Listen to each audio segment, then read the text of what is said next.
This is D1 Bound Podcast, episode 3. My name is Patrick Odedina. It's your co-host Brian Ford. And today, we definitely have our most recognizable guest with quite a background, quite a resume. Starting off with New Rochelle High School, state champion on the football field, moving over to Rutgers University, holder of a couple records over there, and made his way over to the NFL, played on the Ravens for a couple of years, Super Bowl champ at that. We have Mr. Ray Rice. What's up, my brother? I'm happy to be here, man. You know, appreciate y'all guys for having me on. We're very, very happy to have you, so thanks for coming. Not sure if you had a chance to see either of our first two episodes. The first one being with Rashad Slowly, second one with Silas Red. Both happen to be running backs, so I don't know why we got 3 episodes, 3 running backs so far. But really what the show is about, we try to get into first-hand experiences of student athletes. So really your journey, you know, going from even all the way back to Pee Wee or elementary school, you know, how you then progressed, went over to high school, your experiences there. We're going to talk about kind of your recruitment there, because we feel like recruitment is really unique for everybody. And, you know, for a lot of the people out there who maybe didn't play sports in school, you know, they want to hear what it's about coming from you as opposed to, you know, some documentary or something like that. Or even other athletes that are out there and they want to compare their experience to yours, because, you know, I'm sure every university, every high school is different. So kind of progression through there. And obviously you were fortunate to make it to the professional level. So we'll get into a little bit of that. And, you know, anything that you want to add along those lines. And I'm good. I'm good with everything. Awesome. Whatever you want to kick it off with, I'll be awesome. Awesome. So really, if you could just walk us through kind of, if you had an athletic resume, football resume, run us through that. Well, I mean, I would start by saying, you know, I started playing sports or football when I was 7 years old. You know, I think my journey was unique. You know, if I was just to breeze through it, I would say I started playing when I was 7. You know, I played football and basketball. The latter of the two ended up becoming football. And, you know, I started my journey in New Rochelle High School and was fortunate enough to, you know, get a scholarship to Rutgers and, you know, played 3 years of college and was fortunate enough to get drafted in the second round by the Baltimore Ravens. But that's just kind of like if you want to put the resume together and on one page. The resume got to be one page. That's so one sheeter. Yeah, that's you limited there. That's the one sheeter. That's the carbon. That's the elevator pitch. Yeah, that's the screen print copy right there that you just kind of put out. But to get into it, like I said, when I started playing at 7 years old, you know, the journey, you know, it's kind of crazy when you think of it because, you know, I grew up in the projects, you know, and I think that when you grew up in the projects, everybody, I mean, you could say you come from different dynamics. It's truly not about where you came from. It's what you make of the opportunity of where you're at. And I think the projects kind of... Was it this in New Rochelle? Did you live in New Rochelle your whole life? Yeah. Okay. So, but it molded me. Like, you know, it molded me. When you've seen other kids playing sports, it's like, you know, I think I should be doing that. Right.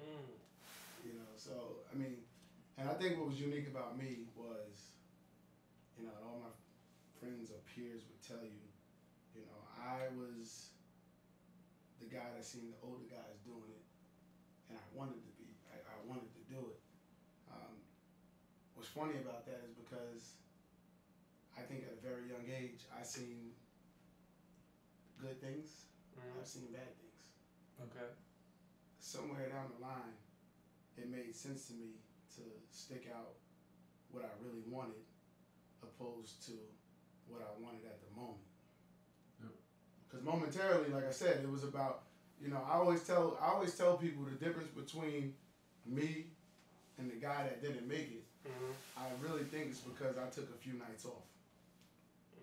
When you say you took a few nights off, I didn't party. So taking nights off from partying, not from working, now in training. No. It was more like, I think I've always had that hard work and grit about me. Okay. All right.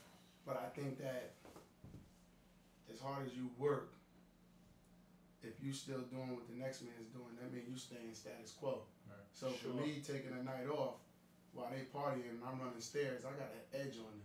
Got you. So you know what I'm saying? So it wasn't like a night. For me, it was the grind over the pleasure of feeling like I missed something.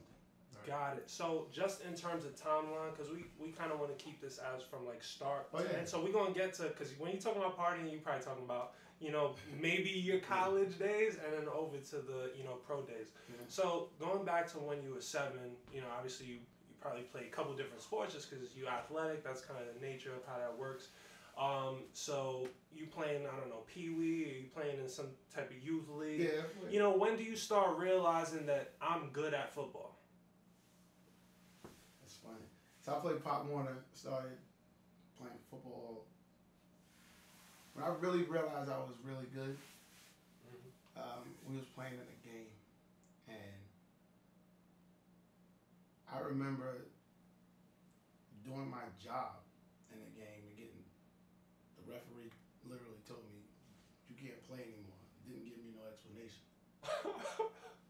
And it was funny, I wasn't scoring a touchdown. So I ended up, my first position in football, it might bug y'all out. My first defensive position in football was nose guard. Wow. And so right now, your present day, how tall are you? Me? Yeah, you. 6'5". 6'5". He's talking about me. He's talking about me, 6'5". Nah, so no, I am 5'9". 5'9". That's what they measure you at the combine? 5'8" 3/4. 5'8" 3/4. But all right. So you played nose guard. Y'all was playing nose guard though back then. Mm. So I sacked the quarterback. Well, I'm gonna make it sound really theatrical because this would really happen. The play unraveled. You sweating, dripping down your eyes. Yeah, I jumped over the center, picked the quarterback up, and all slow motion, and basically put him in the WWE wrestling. Slammed him on his helmet, and the ref came and got me and said, "Son, you can't play no more." So I said, I mean, I didn't know. I was just doing my job. I did not know. I was doing my job. I know today in today's world, I'll be banned. It's a flag. That's a flag. Flag on play. Flag. You get fine flags. So this is in Pop Warner, you saying? Pop Warner. So about what age are you saying? 9, 10? What order are we at? 9 or 10. 9 to 10. All right. So this is when you're playing defense. You playing nose guard. That's kind of hectic. Okay. Yeah. So walk us through then. You probably get into the middle school years. You playing football on the middle school team. So I was at a very young age. I hate bragging about myself. Like I'm not used to actually talking about things. Hey, we're not bragging. We're talking about facts. Things but that the facts were this, and because I was always, humble about everything that was going on. I didn't know what it was until, I realized I was strong. Like I was stronger than everybody. I was physically stronger than everyone. Even at a young age? So this wasn't like weight. So this wasn't like this was just like I was just like a man amongst boys at a young age. So I played JV in 8th grade. I went from Pop Warner football to JV football. So I skipped over, modified and all that stuff. Right. I went straight to JV. I probably could have played varsity in 8th grade. Have more records. But that was when I knew, like, when you see the kids now today, for myself, I know what it is to be stronger than everyone. But that doesn't mean mentally it was all there. Right. So, I played JV in 8th grade. It was a great learning curve. And then I immediately started varsity in 9th grade. So after my JV season, I was practicing my varsity. And 9th grade, I started varsity, and I've been playing varsity ever since. So. Okay, so you get to varsity, and I'm sure like even if you're talking about you're really good, that's probably like a different level just because kids are bigger, a little bit older, played for a couple more years. Are you not automatically, but are you like, once you get into varsity, are you dominating once you get in? Or like, do you sit your ninth grade year? Do you have to, then get ninth grade, I was playing with my cousin on the team. He was a senior. I'm laughing because my uncle tells this story better than me. I should have been starting from the get-go. But I'm glad I didn't. Why? Because every level, that was the first time in my life that I had to work to get on the field. Okay. Coming from Pop Warner, I was automatically like, if you had to draw up depth charts, I was always the first running back. I was always number one. JV, I didn't have to work for my position. I was a starter in 8th grade. Why am I going to JV if I wasn't going to play? Right. So when I wasn't starting on varsity, like, it was like, wow, like, why am I not playing right away? Like, I'm supposed to be the man. But I was playing against seniors and stuff like that. It didn't resonate with me at first. So, but a switch clicked. And literally, from this point forward in my life, everything changed. Because I knew I was going to play. Because I knew, deep down in my side, I'm going to hit the hell out of everybody in practice. Okay. Now, you still playing defense? Yeah, I was defense. I got on the field. I actually got on the field as a ninth grader on defense. Like, literally, I was the guy on kickoffs. So, you know what they do. They throw a little ninth grader on special teams. They throw me on kickoff. Well, if you had a wedge as you were doing it, I was the guy targeting your biggest and baddest guy and literally trying to take him out of the game. But it was like, you know what? Because I wanted to play. Yeah. It was the only thing. Like, you get in, you want to. It wasn't personal against another team. It was the fact that I was hurt and upset that I wasn't playing. Sure. So the only way I feel like I was going to make an impact was literally release. Like, football was my release. Right. Like, so if I couldn't get it out on the game day, somebody was either going to get it in practice or somebody was going to get it in a moment that I had in the game. Right. And sometimes my moment was just on kickoff. Well, I can go back in ninth grade and tell you there was many kickoffs where literally, guys, I would be the guy literally screaming down the field, and you would see a wedge and you just see it open up.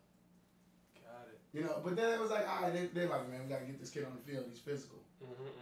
It's funny is they didn't know where to play me on defense. I played defensive end in ninth grade. And then later in that season, I started to start running back. And the game that I started running back, I had 8 carries, 133 yards, and never left the field again. It's not a bad game at all. You know what I'm 8 saying? carries, So 133. I mean, yeah, but it was the first time I had to work. Okay. I would say like work, and it wasn't like, here, Ray, you're the starter. But also, if we're looking at it, you're saying ninth grade, the first time you had to work, you're still relatively young, right? 13, something like that, 13, 14. So like, it's sure you had to work, but again, probably when you were in 8th grade, you were just that much more superior than everybody else. So at this point, you gotta work. You gotta like kind of earn your spot for the first time, and I'm guessing you're kind of a new guy because you're new to high school too, right? So, all right, you find your spot while you're in 9th grade. At what point do you start dominating, not just in practice, hitting people and getting physical? At what point is it like during your sophomore year that now you're like the full-fledged starter? When are you solidified at the running back position, and do they decide to stop playing you on defense, or what was the progression there? There was 10th grade was a great year because I went back to being what I was already comfortable doing. I went back to being the man. With that being said, it's varsity football, and I played both sides of the ball. And but 10th grade was the tell-all where you see when guys are physically stronger than everyone at a young age, usually there's that saying that the kid might max his potential too early. Sure. You know what I'm saying? Like, it just levels out. He just levels out at some point. Like, eventually he's gonna. Well, that 10th grade year, I really went on the scenery. Like, I was dominant in 10th grade. I mean, that was the first time I made all county. 11th grade. 11th grade, we won the state championship. That's when I won New York State Player of the Year. Actually, New York State? Yeah, like, so, yeah, 11th grade, I won New York State Player of the Year. Okay. I had a game in 11th grade. I don't know if it was 11th grade or senior, but. You got a lot of good games, so you got to mix those in 11th but the one grade. game. That's all 64?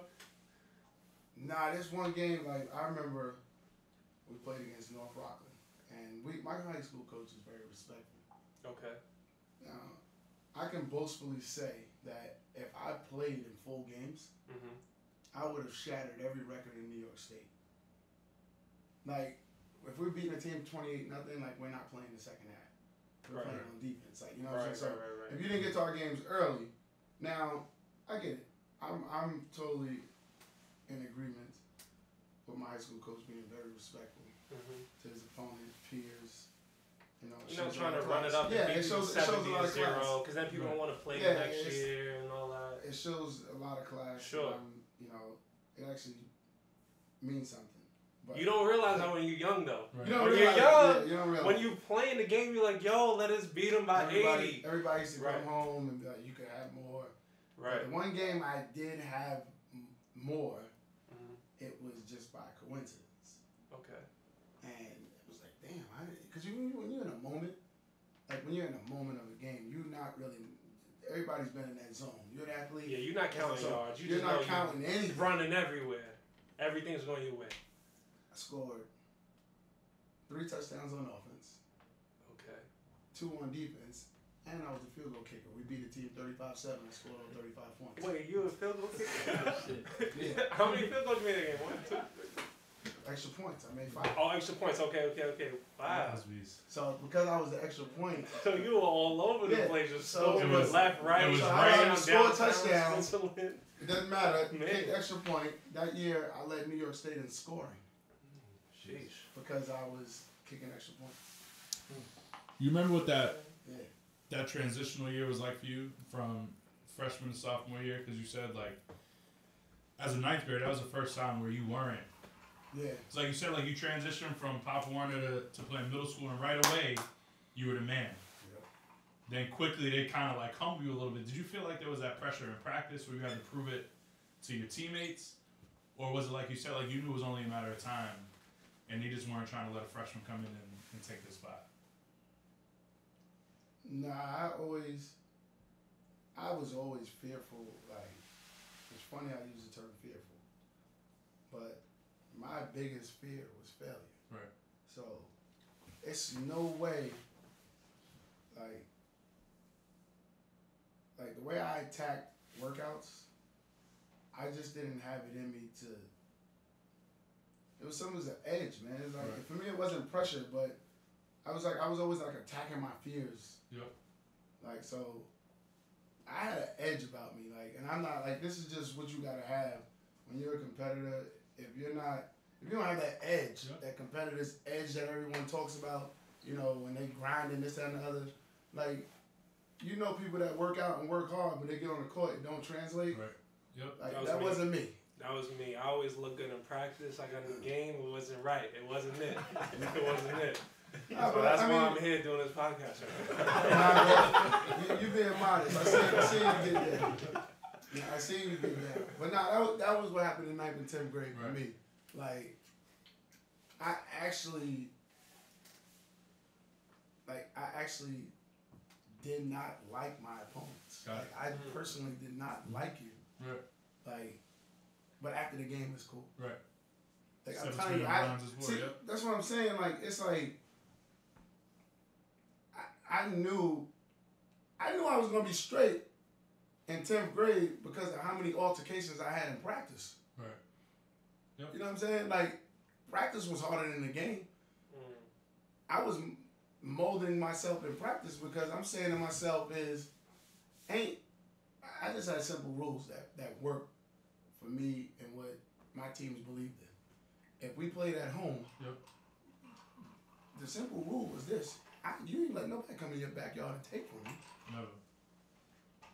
Never. And if they coming in there and they that good, they gonna leave there banged up. Have to. And then when we went to away stadiums, we literally felt like we were going to demoralize you within the first 10 minutes of the game. Because at the end of the day, film don't lie. Right. We finding the biggest and baddest wolf and daring you to either join the party or figure your way out. Gotcha. And usually, see, sports ain't like, and the way I'm making it seem may sound easier than it's done, but when you prepare the way we prepare, or the way I felt like we would interact in practice, and I'm saying this for myself because, I mean, it's great to show, like, this D1 podcast. I played with 5 Division I athletes on my high school football team. Right. So when you talking about 5 Division I guys, who everyone going in there different ways, I mean, you got to understand what was going on in practice. There was no easy days in practice because if one of us lay off, the other one's coming at your throat. Yep. Right. And those days of checking each other is over, But that was what prepared me for 9th to 10th grade. 11th grade, it kind of, that was molded. And then by the time you're a senior on varsity, you're really trying to see, are you ready for the next level? Right. So, you said in Pee Wee it was about when the ref pulled you aside, you get onto the team on varsity, that first game, you have 8 carries, 133 yards. When did it click that, like, all right, I'm ready for the next level? When did you start getting that attention? Do you remember who the first school was? Do you remember that moment where it was like, all right, now I set my sights on varsity, I've proven that I can play here, but now there's still more work to do? Or not even before, just to follow on that question, not even when do you start getting looks? Before colleges maybe start contacting you, are you already thinking in your mind, I know I'm playing in college, I know I'm going to be at this next level, it's a matter of like which school? Well, that becomes part of anything that you do, there has to be an end goal. Yep. So, I do remember at a very young age, sitting in my project window and telling my mom, I'm going to get you out of here. And I know sports is going to be the way. Like, I said it, So, even through the bad days, good, bad, or indifferent, you always have to think about the end goal, And the end goal was for me was to get a scholarship, The moral of the story is, if I don't get a scholarship, I'm not going to college. My family couldn't afford college. Right. So it's like, I wasn't gonna sit up there and make believe like I wasn't playing football for a scholarship. There was no reason to sugarcoat or hide it. I'm trying to be the best I can be so that I can go to college. My mom can't afford to put me through college. That's just the way the cookie crumbles. Very thankful during that time because I could have got ahead of myself. There's this whole thing with growing up in the hood and everybody wants to sponsor you, when you're doing well. Like, I didn't get caught up in all that. I got caught up in grinding. I didn't need a sponsor. Like, if you felt like you had to do that for me because I'm going to the next level, then that's not something I really needed. Like, money wasn't the drive at that point. Right. Like, money wasn't the drive at that point. Going to school was for free. It was the drive. Sure. Like, I didn't worry about that because I knew if I went to school for free, eventually things were gonna work. Like, will work its way out. You can't get too far ahead, but my coaches helped me not get too far ahead, and that was when like things started to click. after 11th grade, things became real though. Like I won after I won State Player of the Year. I got scholarships offers. So did you get any prior to that actual award? Did you get any like letters to the house? Yeah, I was was getting a bunch of letters. You know, it was starting. I was overwhelmed with the letters, but then. I mean, when you're young, you see it as like attention. Like these are teams that you were watching, like all growing up. Now it's like, wow, I'm getting a letter from this on coach Sports and that Center, coach. and they got a letter in your mailbox. No, but it's funny because when you're in the hood, your mailbox ain't that big. So, you know what I'm saying? Like, so, like when you getting wads of mail, like in your overflow, like I used to get letters, right, with the post-its on the mailbox. You get too much mail. You know, so I've never had that. They redirected my mail to the high school. Wow. Because I was getting like mail every day from colleges, and then I thought I was the shit. But what's funny is that after you learn about all this, those were just like when you reach a certain platform or whatever, your name hits a database and everyone gets those letters. Yo, it's funny. Yeah, Shotty said that. Episode 1, Shotty said that. Like when I was younger, I thought these were handwritten from the coach. Then I'm like, just printed on getting the same page. So yeah, but that's when I was happy they was going to the high school when I found that out. That's a fact. But then the handwritten letters started to come. I said, okay, this is like real cursive. Like, shoot, they got to the time where you got so many letters that look handwritten, but they're not. So I had to go wet it to see if it was real ink on there. He said wet it. Yeah, you gotta make sure there ink on there. Like, it's a fact. But yeah. You remember first school? Yeah, my first scholarship offer was actually the University of Virginia. Then Syracuse offered me. We got somebody here, University of Virginia. Hey, what's up? Then Syracuse offered me. This was my junior year. And those who know my story know I'm actually where I am now. I committed to Syracuse in 11th grade. Okay. I didn't want to go on no business. I went on one. I went to Syracuse, liked it. So you liked it. Sign me up. Because my high school coach. Who was the coach there at the time? It was Coach Paul Pasqualoni. Okay. So then the question comes, how did I end up at Rutgers? I ended up at Rutgers because Coach Pasqualoni got fired my senior year in high school. So technically speaking, when we look at it, when like a coach gets fired or something like that, they like let you go without they don't. penalizing you, kind of thing. No, Is they that don't. Okay. So the new staff has an option to like honor the scholarship. Okay. Honor their commits that was in. So they honored mine, but it's safe to say I was more committed to Coach Pasqualoni than I was to the school. Coach P and his staff were very close to my high school staff. I wanted to feel like I was going more to a family member than to a university. Sure. And after that, I opened up my recruitment again, and that's when I had offers from Penn State, Arizona State, a few others. And people was like, "Why you choose Rutgers? Why you choose Rutgers?" Rutgers was like the worst school in the nation at the time. Now, did you visit those? After you opened up, like decided I'm not going to Syracuse. I went to Rutgers once. You went to Rutgers and you're like, that's it. Yeah, like I went on my time gone. I went on an official visit. I went, and what was it about the school? Was it just like a really nice environment? Did they have one of those parties? One of those recruiting parties for you, or like Nah, they didn't. They didn't have a recruiting party for me. I knew what I was into. You know what I'm saying? Like, and it's not that I want to have a good time.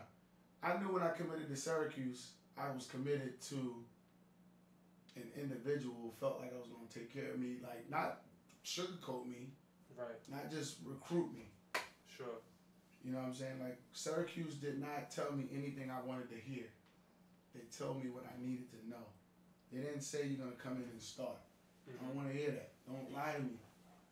when I met with Shiano basically told me, you know, thank you for coming, really appreciate it.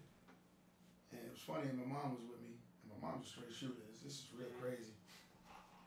I never asked a question, but I was appreciative of the answer he gave my mother, and that's when I was ready to go. So my mom, everybody wants to know, they're not used to seeing their baby sit no more. Right. All them letters coming in, my mom and them don't know. Like, they don't know which letter's real. They don't know. They just know that all of these letters people are talking coming about in. baby. Right. Yeah. So my mom, her question ain't nothing about nothing. She know I'm getting a scholarship. My son gonna start?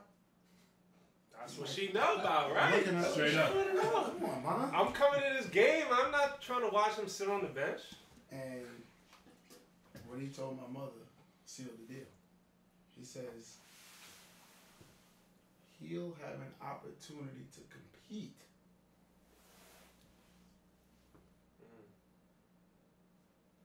I can't guarantee him anything, but if he competes at a high level, he'll be fine. Never said he'll play. He said he'll be fine. When you That's fair. see, it's more than fair. Because he's not gassing you. You don't want to. It's more than fair. It's the most honest thing you could say to any. If we took that term right there and applied it to America, if a man said you could compete with a fair opportunity, just take that with a fair opportunity, right. How you gonna feel? I'm gonna feel like I got a shot. I feel like I got a shot. I'm gonna go in there and do my thing. And like you said, like as a competitor, that's probably the best thing you could have heard. That was. You invite me to do what I love to do the most. That was ink. That was ink the paper. That's right. But that sealed my fate in terms of my college recruitment. Because what was funny is I wasn't committed yet though. Not committed to Rutgers yet? Not yet. I went on my official visit. Oh, okay. This is the funniest thing ever. I went on my visit, and because I was already committed, I know I had to do it fast. Yep. So they called me one night and was like, have you thought about it? This, that, and the other. I was sitting on the Main Street side of my projects building. Mm-hmm. So I committed at like 11:30 at night. My mom, nobody knew. Wait, they just called you? Your cell phone? Your house phone or whatever? I had my mom's cell phone. Y'all know about the free nights and weekends. This is what, like, this was like 2005? Yeah, man, this right. This is so where free nights and weekend T-Mobile. I went $1 down, a day. yes, Right, T-Mobile. $1 a day. I knew it. I still know that number is so classic. I know by heart. After 9 o'clock, everybody's good. Well, they called me. They called me. I committed, and all I know was the next day my mom was at work. I had no cell phone. I had her phone after 9. So she go to work. I'm at the high school, and her phone is going off the hook. She's like, "Well, when were you gonna tell me you decided where you going to college?" Simple terms. I forgot. Nah, it would have been better if you said, "I just told you." But I really didn't It's 11:30 at night. I go upstairs. I'm like, wake you up. My fate. I'm not really thinking about right. Because I didn't tell my high school coaches. So I get called out of class, and they're like, "All right, we gotta, the press is coming here. We want to do." What do you mean the press is coming here? Coach, I still gotta do my schoolwork. Right. So I guess it was safe to say one of my biggest moments in life of actually declaring where I was going to school and making it official, knowing that I was gonna seal my fate. I guess it prepped me for later in life because no moment was ever too big at that moment. Right. We talked to Shadi and Silas about what camp life was like in the summer. Oh. Coming out of New York, did you feel like there was extra pressure applied on you just to perform? Because you got the states like the Californias, the Texases, the Floridas that traditionally put out 5-star recruits left and right. Yeah. New York has been more so, and at that time was more so known as a basketball state. Did you feel like there was more pressure on you when you were going in and out of these camps to prove that you were the real deal and that you were, like, the numbers weren't just like, because you could see people's numbers and say, like, oh, their league is trash. Oh, yeah, 100%. Did you feel like there was that added pressure on you? Absolutely. There wasn't even a doubt in my mind. When I was a 3-star. Right. I knew I was a 5-star in my heart, but I was 3-star because of. If I played in Jersey, I would have never ended up at Rutgers. Right. That's just facts. Like, it's just something, I don't know, man. They don't treat us right. But I like the edge, though. Right. I really like the edge. Like, I really enjoy being an underdog. Right. Like, I mean, it's just, it was one of those things where, you know, what was funny at Rutgers, like, I learned a lot from actually the Florida guys. Gotcha. You know, I was talking about somebody about this, I was actually talking to my brother Bleak about this the other day. Shout out Bleak. You know, it's funny because you learn different auras. Like, you know, I'm just speaking facts now. If you from Mount Vernon and you play basketball, you got a certain aura about you. Right. When you walk in the gym, you're not from the Vernon. Like, you know what I'm saying? I play ball. You know what I'm saying? Like, when I, like, in New Road, like in the county, like in New Road, I play football. I'm from New Rochelle. That means something. When you went to college and the dude was like, I'm from Florida, I'm from Miami, I'm from Dade County. Like, you like, they play some real football down there. Right. So, in my mind, when he say from Dade County, and I'm saying I'm from Westchester County, they laughing. That's a fact. But I guarantee they wasn't laughing after a week of camp. Because all them dudes that went to talking about, oh, this guy, this. I have, when I got to Rutgers, now, remember what I told you about 9th grade, right? Yep. So in 9th grade, I remember I told you I wasn't starting. Right. But when I got to Rutgers, I was 5th on the depth chart. That's not good. I had 4 guys from Florida in front of me. Sheesh. And 1 guy from Connecticut. So you was 6th then. I'm doing the math. 4, 1. But yeah, you was down there. 3 guys. No, my bad. I'm thinking. No, it was 4. It was 4 because one of them was redshirted. Okay, one of them had an injury. Got you. So it was 4. So automatically you were ahead of him. Automatically I was ahead of him. So I was Set it 6. up. Right. But the guy got hurt the But first you ready. day. Like, yeah, he broke like his foot or something. Fibula. But Something. I had 3 guys from Florida. Two after that, and the other guy was from Connecticut. I think he went to Shotty school. He might have. What school? Oh, my bad. I'm like, no, but anyway, Cool. I was last on the depth chart. Last, right. And So how you start working your way up? Like when do you go from 5th to, you know, I don't know if you just had a bunch of good practices in a row, or if you had like one good game, you work your way up to 3rd or 4th, you know.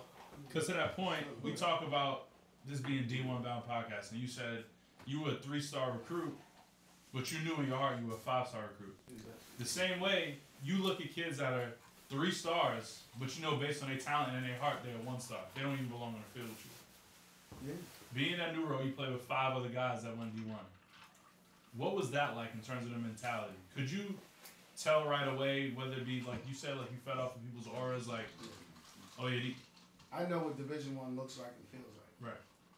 Now, with that being said, I would never discredit anyone because there's the people that if you discredit someone,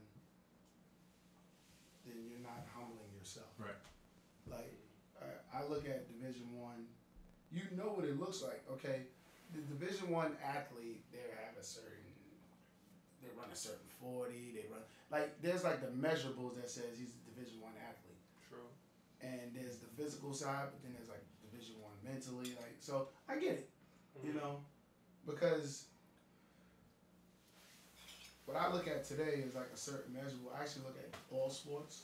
Okay. So I look at like a guy like Steph Curry. He shoots pretty well. But Steph Curry, right? Right. call it any way you say it. He's not the fastest. He's not the strongest. Right. And you actually seen a level of him getting better and better and better every year. I'm not saying it was in Division I. I'm just saying, but when you look at a guy like LeBron, I mean, it's easy John to say Wall. LeBron. A guy like John Wall. That's Number something one good. pick. Great. Right. You know. You look at a guy like Derrick Rose. Look at him. You know. Like, already. you know, like, League bound. man, like, the measurables just don't add up. Derrick Rose jumped through the gym. John Wall's doing stuff. You just know. Yep. You go back and look at those guys in high school. You see dunks, windmills, and things like that. That just be like, he's going. Yep. You know, it's the same in football. Okay. So by the time we get to combine time, you're running a 4.440. You putting up the 225 23 times. You got a 40-inch vert. Oh, you reading my stats right now? My fault.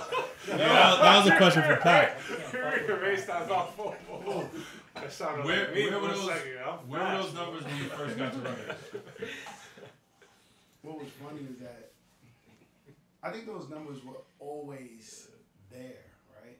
But it was funny, like, you hear what the like people say about you, and it's kind of like, you know, you can like use people's words to get you, to help you, make it hurt you. Like at Rutgers, I didn't have a lot of like 70-yard touchdowns.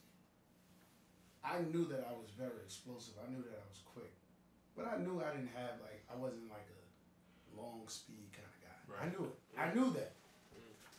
But it wasn't like, it was funny is that they misinterpreted my long speed and actually said, yeah, man, he's definitely a 4'6" guy.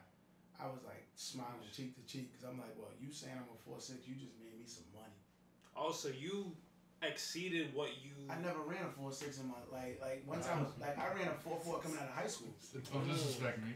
You know what I'm saying? So in my mind it was like, okay, well, I see why they're saying I'm a 4'6". Right. If I'm a 4'6" after my 40th carry, goddamn it, God bless you.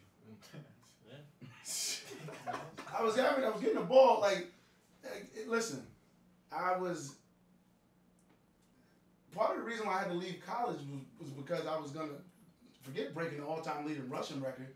I was gonna break the all-time leading rushing attempts. We gonna get to you leaving college. We gonna get to you leaving college. I know you had very good reasons to get out of there. I'm just like, when you think about what was said though, you kind of knew like being in the right hands, being in the right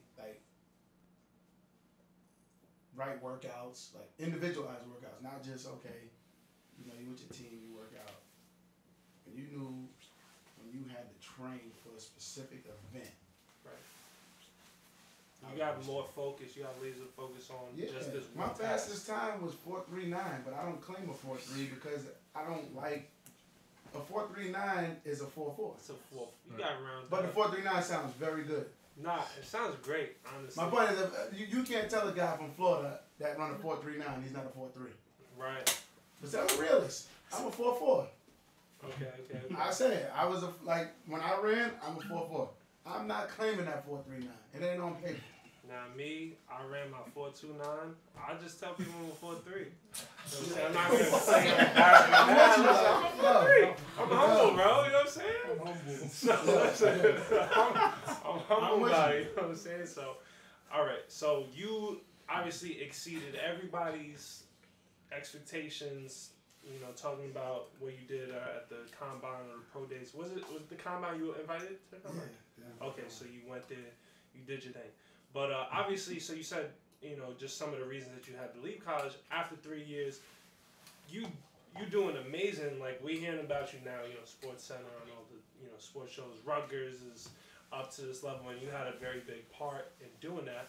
I'm sure there was a time when you had to make the decision, though, like, all right, year 3, I crushed it.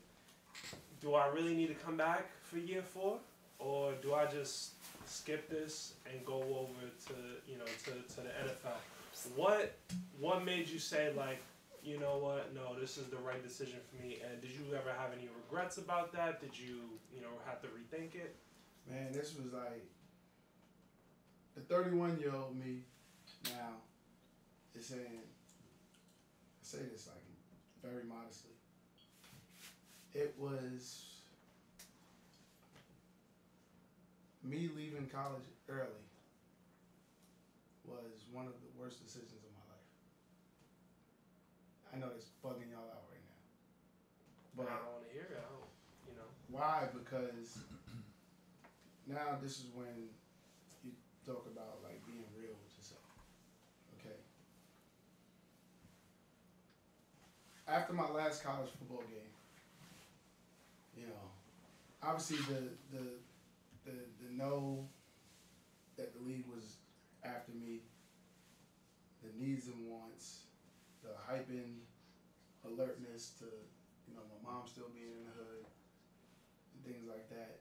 Like, when I got back from my last college football game, so my last college football game was in Canada, and I set out Canada? Why wasn't it here? That's where the bowl game was. Oh, this is the bowl game up there? It was Texas Bowl? No, because I know they said that you did it was the International Bowl. International Bowl. Who y'all played we played against Ball State. Ball State. Yeah. Oh, okay. So I set out a goal. Like, I really did. I was a goal setting guy. I said that, if I rushed for over 200 yards, that was going to put me at 2,000 rushing yards for the season. There's a possibility I might not come back. I was already weighing that option, so I ended up getting 200 yards that game. Yeah.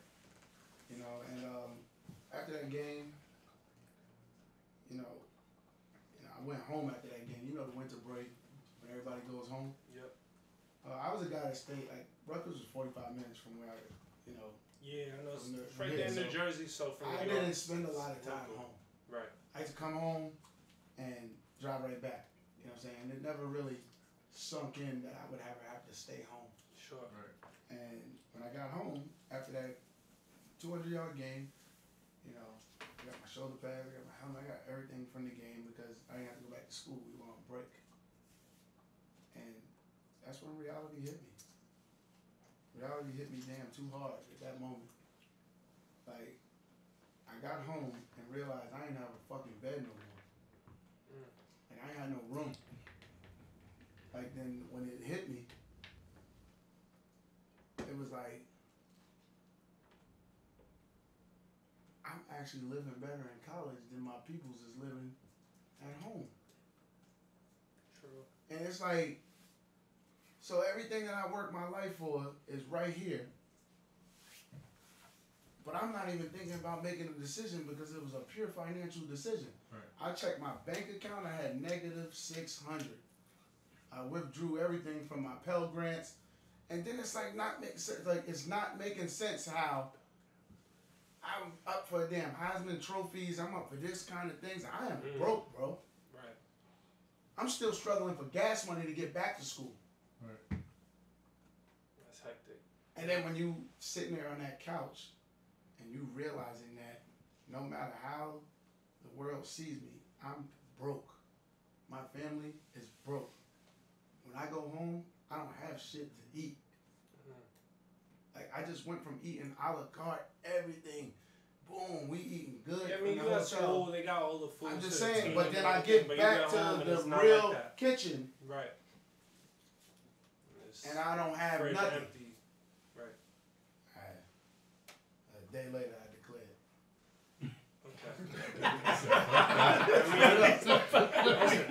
I don't think there's one person that could say, you were wrong for that. No, I'm just saying, but the problem with that decision is, see, I'm the oldest in my family. Mm-hmm. So there's a reason why I say that was the worst decision of my life. Because when you're the oldest at a young age, see, I started paying bills when I was 11 years old. So my first job was sweeping up hairs in the barbershop. You know what I'm saying? I was paying bills. There was no, like, 11-year-old living, walks in the park and stuff like that. There was none of that stuff for me. When, you know what I'm saying, life hit, I grinded. Football was my way out. Why did I say it was the worst decision? Because at 11 I was a man, and at 21 when I got drafted, I became a little boy. You can't revert. That cycle just does not mix. Because at 11 I'm taking care of everything, right? I'm taking care of everything. But at 21 I'm finally like, damn, I want everything I didn't have.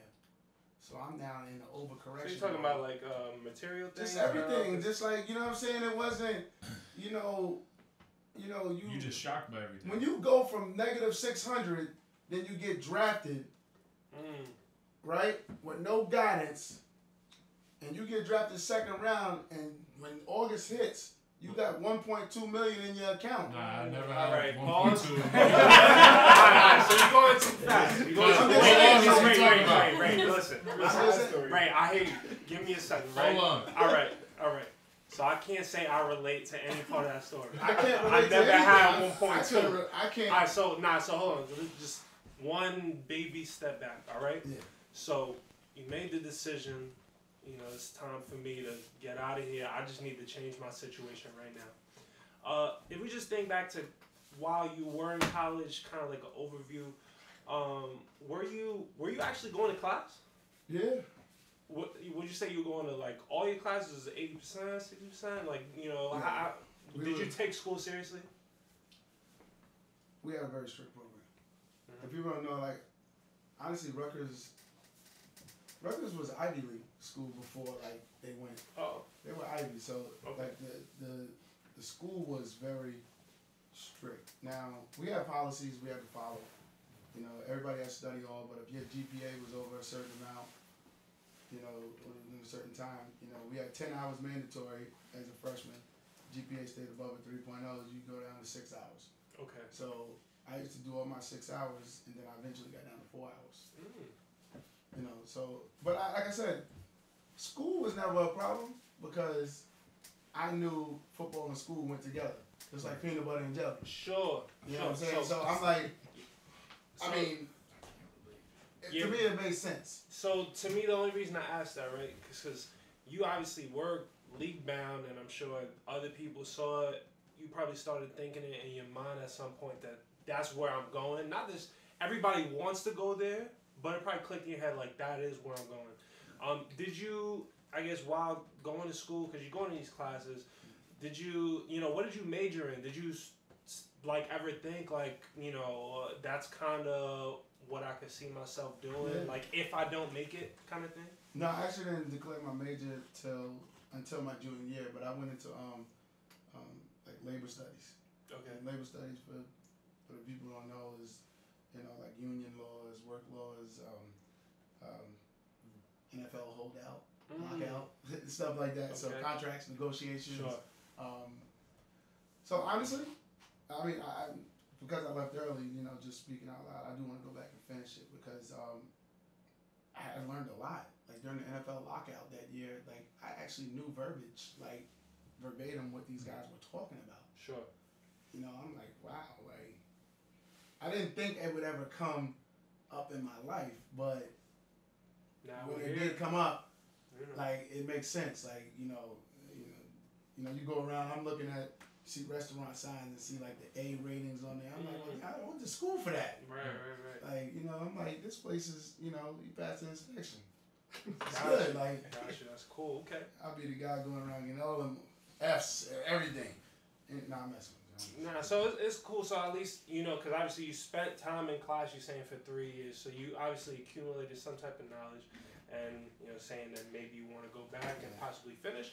But, we'll get back kind of to you getting into the NFL, right? So you get drafted second round. And did you have some type of, gotta get into specifics, but like, did you have like some type of like signing bonus? Like when you said you woke up, you had 1.2 million.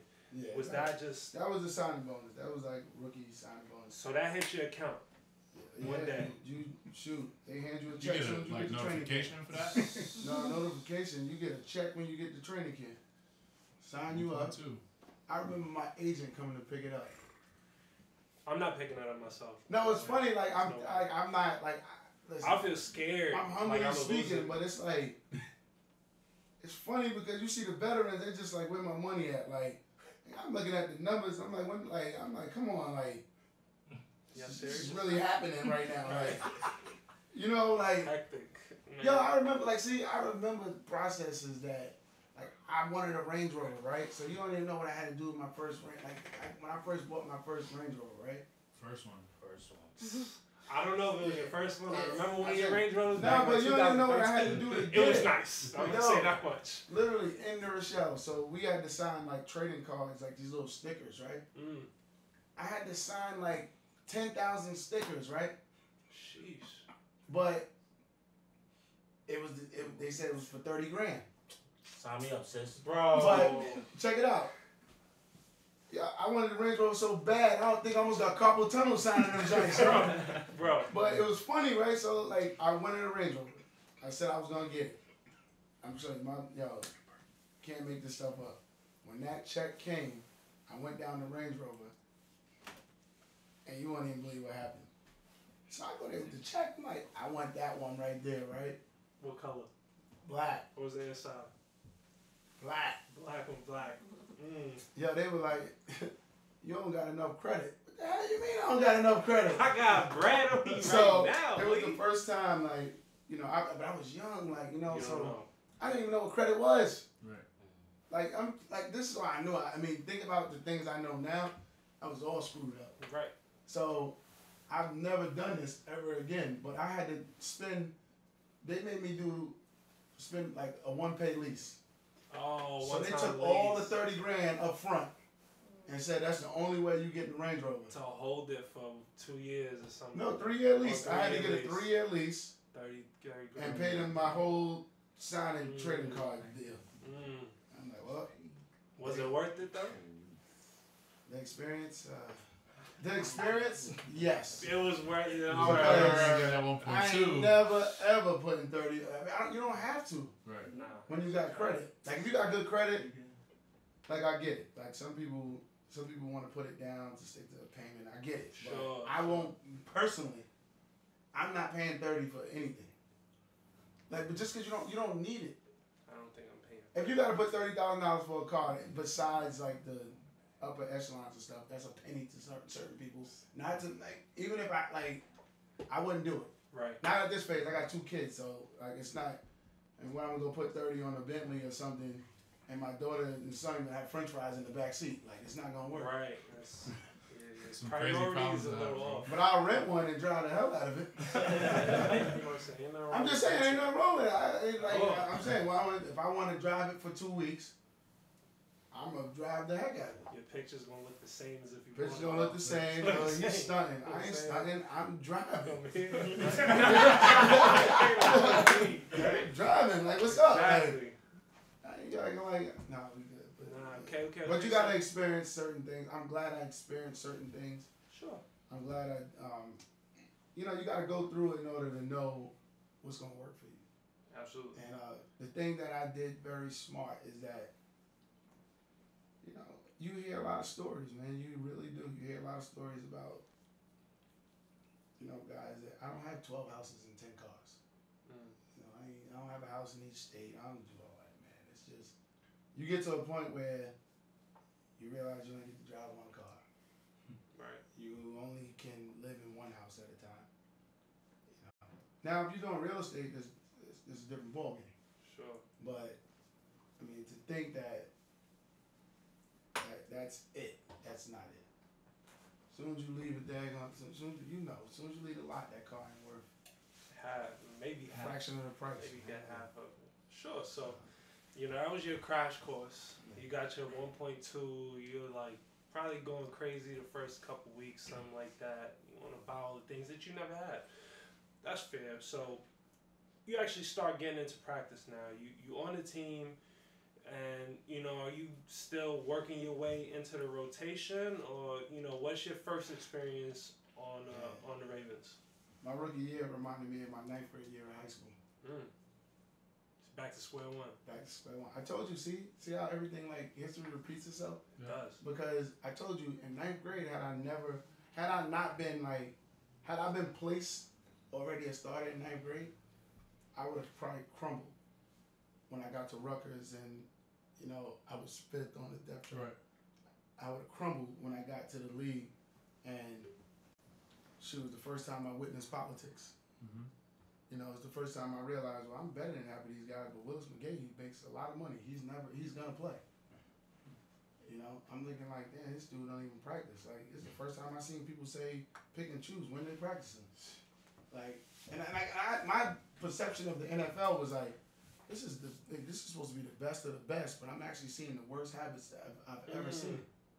From people on your team. Like, you know, but Willis was hurt. Like, you know what I'm saying? Like, he had a knee and stuff like that, but you get to see, like, people that say, like, I'm not practicing today, and there's nothing you can do about it.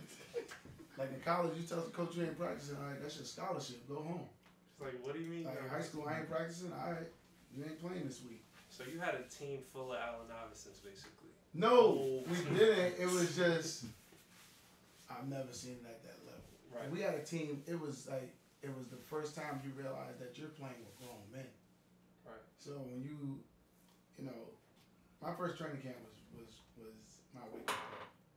Give you a good one. I had we did a scrimmage. Football's about trust, and we run an inside zone play. Now, if people know my team at the time. My team at the time were the #1 defense in football. You know, we had like monsters up front. The Ravens are known for defense. Mm-hmm. So we're doing a scrimmage, and it's live. I'm like, yeah, I'm about to get tackled for like the first time in the NFL. I'm just thinking, this is going to be pretty interesting. I get the ball. I'm on second team O-line. You really don't know your lineman like the way you think you know. Sure. Why? Because during meetings, you're in meetings. By the time you get on the practice field, you're just running plays. You just hope you're okay? the same. I just hope we got chemistry. Now, usually, you're going to trust them because, first off, they're bigger than anybody in all my lines that I've been in college. Right. We run in the zone, and then it finally hit me that Ray Lewis is on the other side of that. I'm thinking like, yo, this is really happening. Like, I'm like, so I get the ball, right? And now, you know football, you learning, right? When you got a good nose guard, he holds the center and the guard so he can't get off. So Ray's running free. We ran this inside zone play that's supposed to either wind back, but if you got a nose guard, that's a savage. This don't sound good So, at all. It's not good. It's not good. Because all I heard was you supposed to do this, but Ray's running free. Exactly. Go left. Exactly. I got screamed on. I took an inside zone play and turned it immediately into outside zone. Jump cut that thing. I hit the sideline. Now, this is when I knew I was in the NFL. I'm like, God damn, Ray, he jumped the gap, but he seen me go. I seen the defensive end spill. The defensive end really could have boxed me in. I would have just lost 5 yards. Right. He spilled. Oh, shoot, I think I got the edge. I just see arms swinging. As soon as I'm about to turn up. Now, it wasn't one of those hits where you like, ooh, ah. But it was one of those hits like, I got hit by a grown man. Bro, my helmet, all I remember was the ball. Like, I had the ball hit me in my stomach, knocked the wind out of me. I had a grass patch on my helmet. I had Ray getting up. He yelling, oh, this ain't college. You better go north and south. I ain't talk shit. I'm like, I ain't gonna say nothing. Not him. Everybody with him, though. This motherfucker's crazy. Like, I ain't gonna say nothing to him. So at the end of practice, practice was good. I was like, it wasn't a bad practice, but it was a really intriguing learning experience for me because Ray was yelling, and I heard him say, yeah, you just ran 17 yards and only gained 1 yard. I'm like, damn, you're right. I wasted a lot of goddamn energy to get my wind knocked out of me and grass patches on my helmet. Right. So we got in the locker room. We get the dinner now, training camp. You see all the guys veteran, they go eat first, and I'm sitting there, ice on my ribs and stuff. I'm hurt. hurting, bro. Hurt. He say, man, He said, man, nah, you quick, man. He said, man, you gotta, you know, you just gotta go north and south, man. You gotta make it easy. I was like, yeah, man, you're right, man. You know, next time. And then I finally came to my senses. I said, man, you know what? Ain't gonna be a next time. As long as you staying in that middle, I ain't going north and south. But no, we joked about it. And just to fast forward to I can fast forward a little bit. You can fast forward. Just to fast forward to my my second year in the league. Mm-hmm. That's when I really broke out on the scenery. I actually remember, like, it wasn't about me remembering what he said. It was more about, like, I started to realize that you lose a lot of yards by going sideways. I mean, my second year in the league was truly remarkable. Like, to think that I was doing this on a high level, like the highest level of football. I know, but it was like okay, like I went from like just being a third down back my rookie year, right, to basically Willis McGahee. He didn't hand me the job, but he handed me the job. What do you mean? What I mean is, see, I don't even gotta ask no questions. You already know what I'm asking. no, I'm saying what I mean is, you handed me the starting job when you decided not to come to off-season workouts. Talk about it. That's a fact. Mm-hmm. Because I know you're working in Miami. I know, I get it. But to me, I just felt like I had an edge that year. I had something to prove. And you not showing up to off-season workout, building that camaraderie with the people that you're going to play with. Mm-hmm. I think that's what set the edge. And at the end of the day, he was making a lot of money. I wanted his money. Like, I'm not going to be honest with you. Like, I'm not going to, like, I'm going to be honest with you. I'm not going to bullshit you. Right. He was the $40 million guy at the time. Got it. And I knew in order for me to ever get paid, I'm going to have to take somebody's job. That's a fact. Like, I'm a realist. I love him. Like, you know what I'm saying? But you eating already. I'm starving still. I'm starving. Like, you know what I'm saying? Let's just put this in perspective. You starving, but you already got 1.2 touch the bank, and you starving right now. But my thing is this: when you see what 1.2 is and how he was living, you just come and go. Nah, it wasn't about to come and go. It was like I told you, I took from everything. The guys from Florida had a certain aura about them. Right. And it came back to me that this is the same thing that happened at Rutgers. So Willis McGahee, he's another Florida guy. It wasn't even like him. It was just like reality hit right. that if I had not got that reality like sat in 9th grade, I wouldn't have felt what it was like at Rutgers to go take a job. Right. Sure. Then the fact that the Florida guys was like treating us New York guys like crap, and Willis he wasn't like that, but it was just deja vu all over again. This guy's from Miami, went to the U. Everything about the aura said, I want what he has, yep. but I'm going to take it.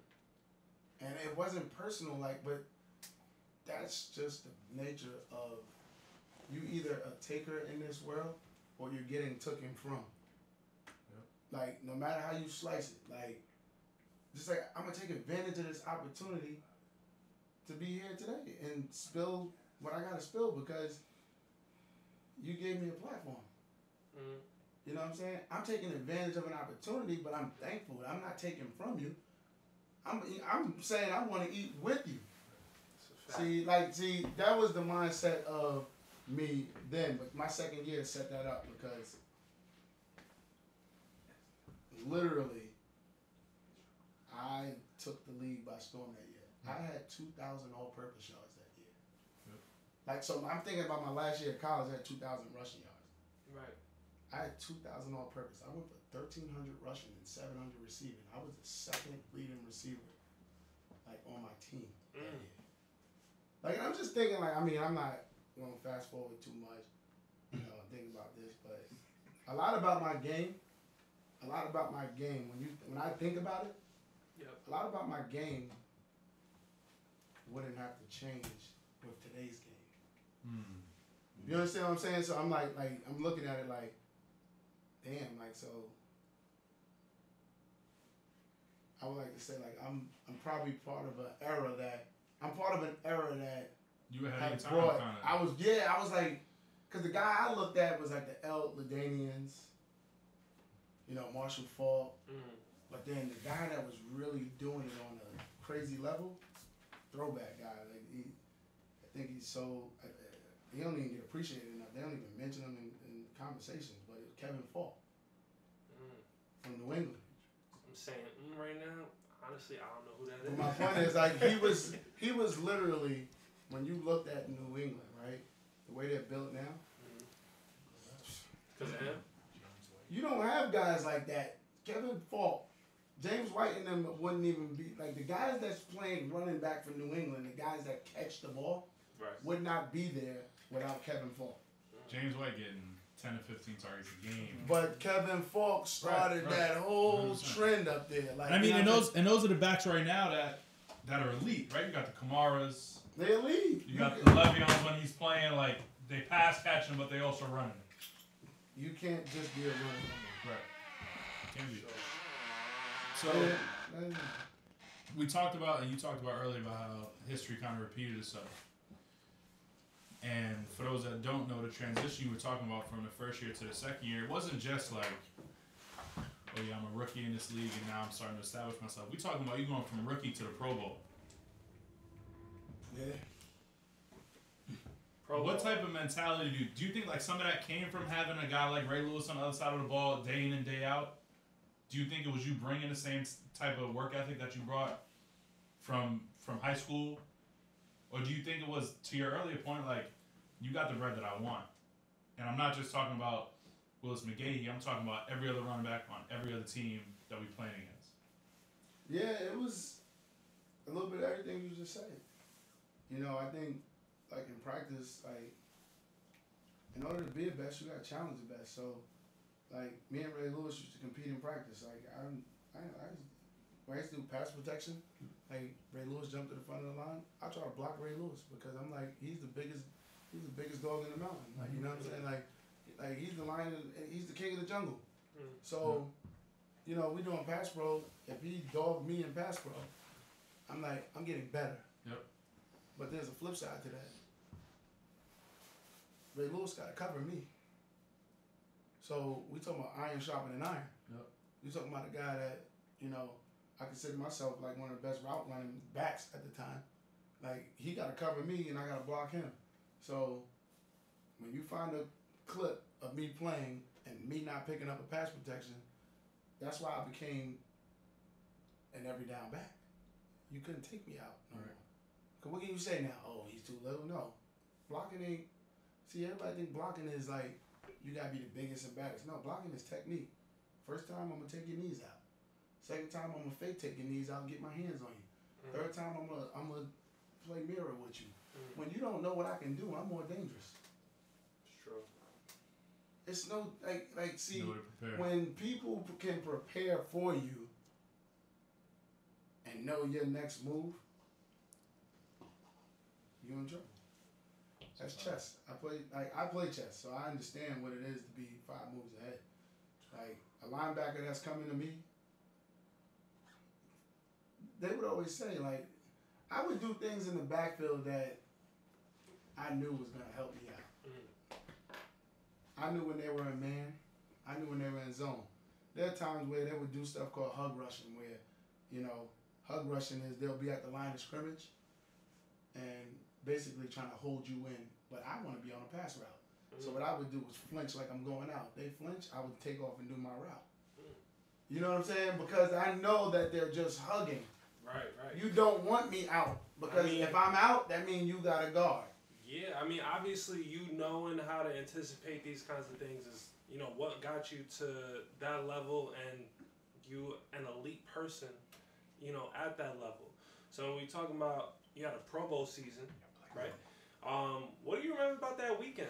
You out there at the Pro Bowl? Yeah, I remember it was like my first Pro Bowl. I remember taking advantage of marketing opportunities. So something like this? No? Yeah. A little different? Oh, okay. No, but I was doing shows. They have Radio Row. Okay.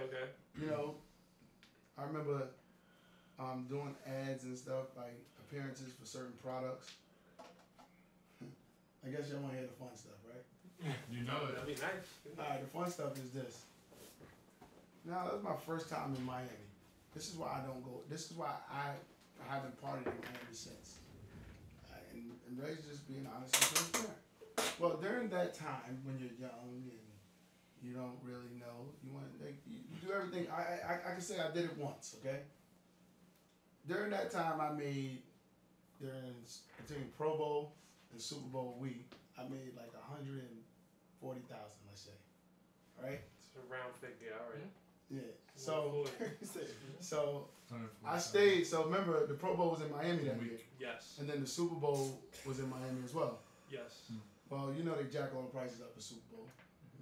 You know how it is. I got a feeling that didn't really bother you.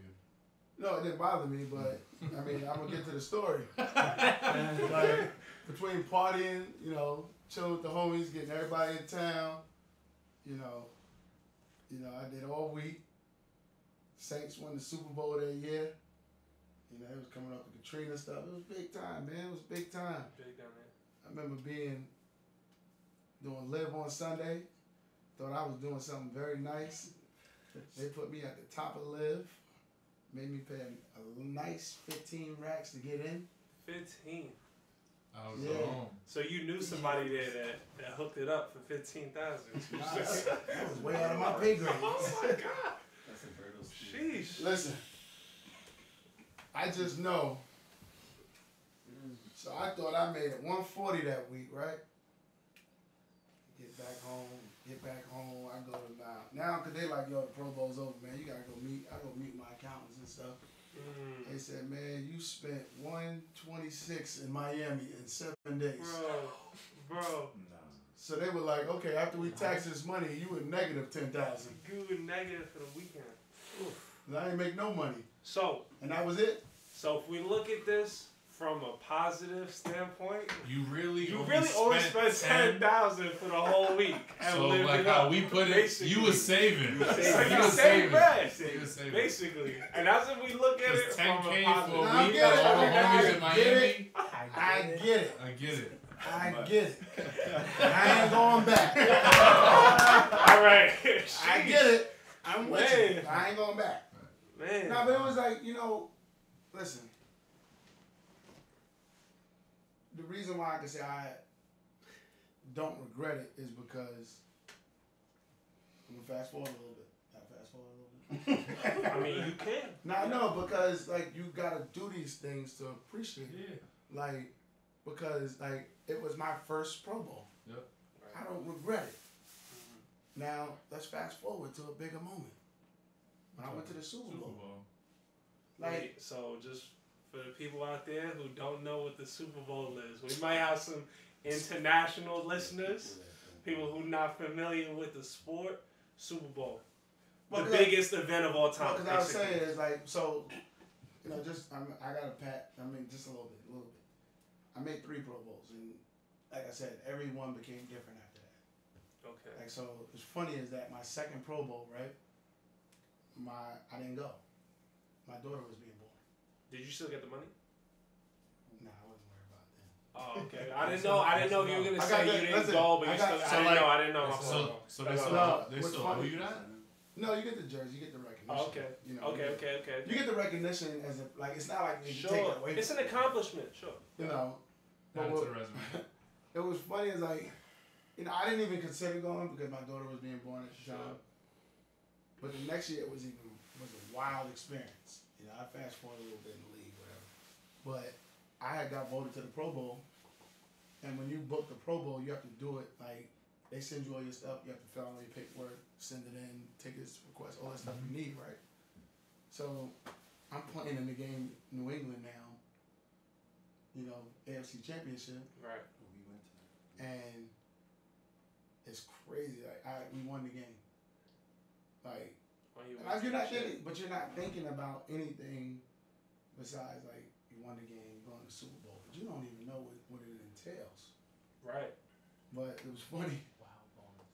So I had like $60,000 of like flights going to Hawaii. Like Hawaii is expensive.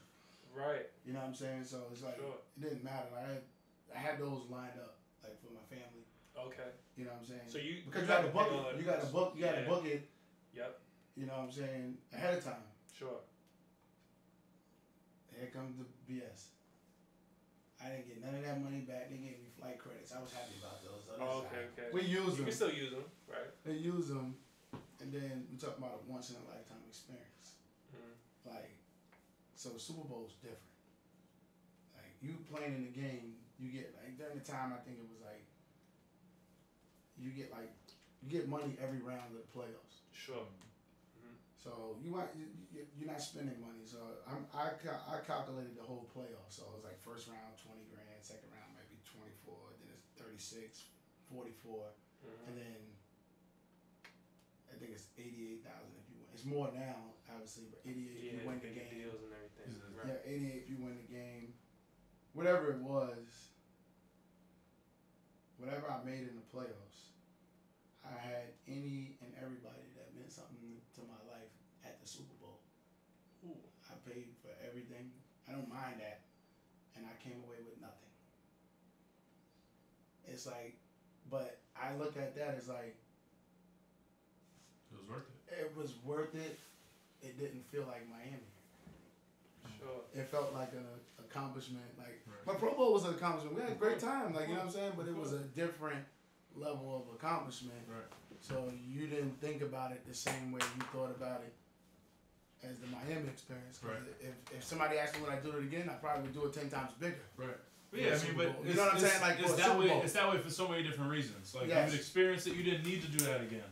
No, Once but you I'm got saying it. is, I would have done, like, if you, people ask the question, when you do it, I would do it 20 times bigger. Of course. Of course. Because those is like moments that, I mean,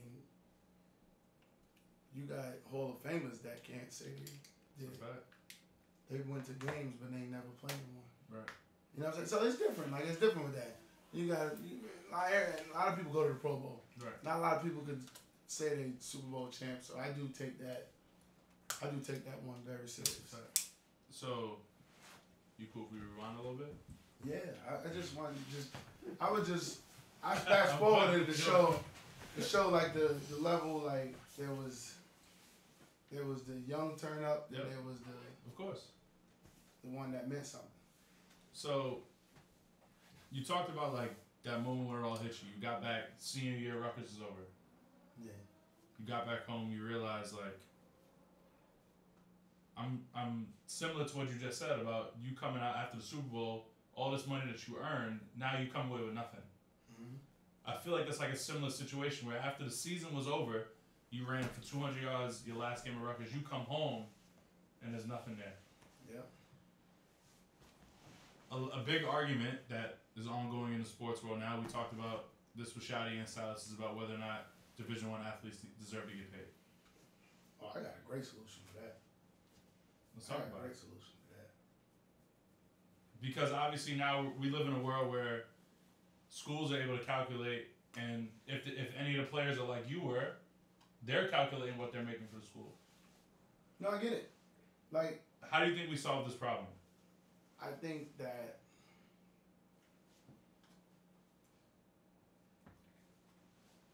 yes, athletes should be paid, but I feel like there are certain ways to pay them. Okay. Like, so, and here's what I feel personally would work. If you listen, it's not singling no one out. You know the guys that's making the money for the university. Mm-hmm. You can go in any arena and see whose jersey someone's wearing. Mm-hmm. So, in the NFL, you know, somebody buys your jersey, you get You get a percentage check. of that, yep. So, if for say you ain't gonna give the player the money while they're in college,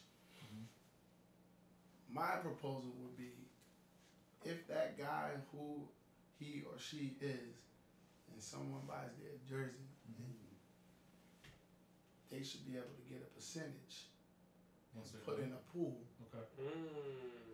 so that you're not giving it to them while they're there to make them different. Right. But when they leave, thank you for attending such and such university. This is what you earned. This is what you earned. Yep. We appreciate it. We take a percentage. Happy medium. And let's not forget. Because I would have stayed in school. Wow. Right. And let's not forget, you also played. You were in college in an age where NCAA football games were out too, video games. See what I'm saying? Like, put it like this. I'm not even. If I just said what I said, right? Yep. And if I got paid off my likeness in a video game, they sent us a little check for that, but that was nothing Right. compared. It was nothing. If I got paid the way they pay in the NFL, Mm-hmm. then I would stay in school. Like I said. But if they Because give my it to jersey, you- like, see, I know I would have made. Like, you couldn't go nowhere without a 27 jersey at Rutgers University. You know, it ended up being a good story because we was the worst school in the nation. So I know financially, or my jerseys alone, I would have probably been a millionaire in college. you made a couple dollars, that's for sure. No, I'm just saying, like, just I mean- the likeness in the video game. There was a time when Rutgers football, at the time, when we went from the worst school in the nation, we were number 3 in the nation. Right. It's a fact. Like, when you talking about that kind of, like, that's like Bitcoin when it hit. Yep. I'm just saying, like, That's when you the think thing, about it. Like we talking about, to your point, like at Rutgers, y'all get to the Texas Bowl. That's the second time the school's played in a bowl game in I was history. just saying, that would have been like Bitcoin, like, but I would have stayed. I wouldn't have needed, if you would have just told me, But you, when you leaving, we got a percentage of this for you. and this is what you earned at the This is what time. you earned at the time. We'll take a percentage for the university, Right. but here's your check when you leave. So, all right. I'm out. So just one, I guess, challenging question to your point, like, which honestly, your perspective of it, I want to say is probably the most in depth, and I could tell you put some thought into that, into like how we could pay players, right? But let's just say that was the method that the NCAA, took and adopted. That's probably taking care of the top 1% of college players, right? Because not everybody's jersey is being sold, and we're only talking about probably Division I football and basketball. The top 1 or 2 guys on the top, couple teams. That's not really taking care of the other 50 guys on Rutgers team. I'm right? with you. I understand that. And it's just a counterpoint. I'm not No, saying that's no, the right it's a way, great 'cause I don't know debate. what's the right way. So it's No, it's a great something debate. to think about. It's a great debate. But in all fairness, in corporate America, not everybody gets paid the same. Right. Fact. So why should the guy that's the notable guy, like, what the thing is, if you create a fair system, I think the fairness that the NCAA is saying is that we're giving them a scholarship. They know that's financial. Mm-hmm. But the guy that's a superstar that can't go to class because he's late to class because he's signing autographs, is doing this, there should be something for that.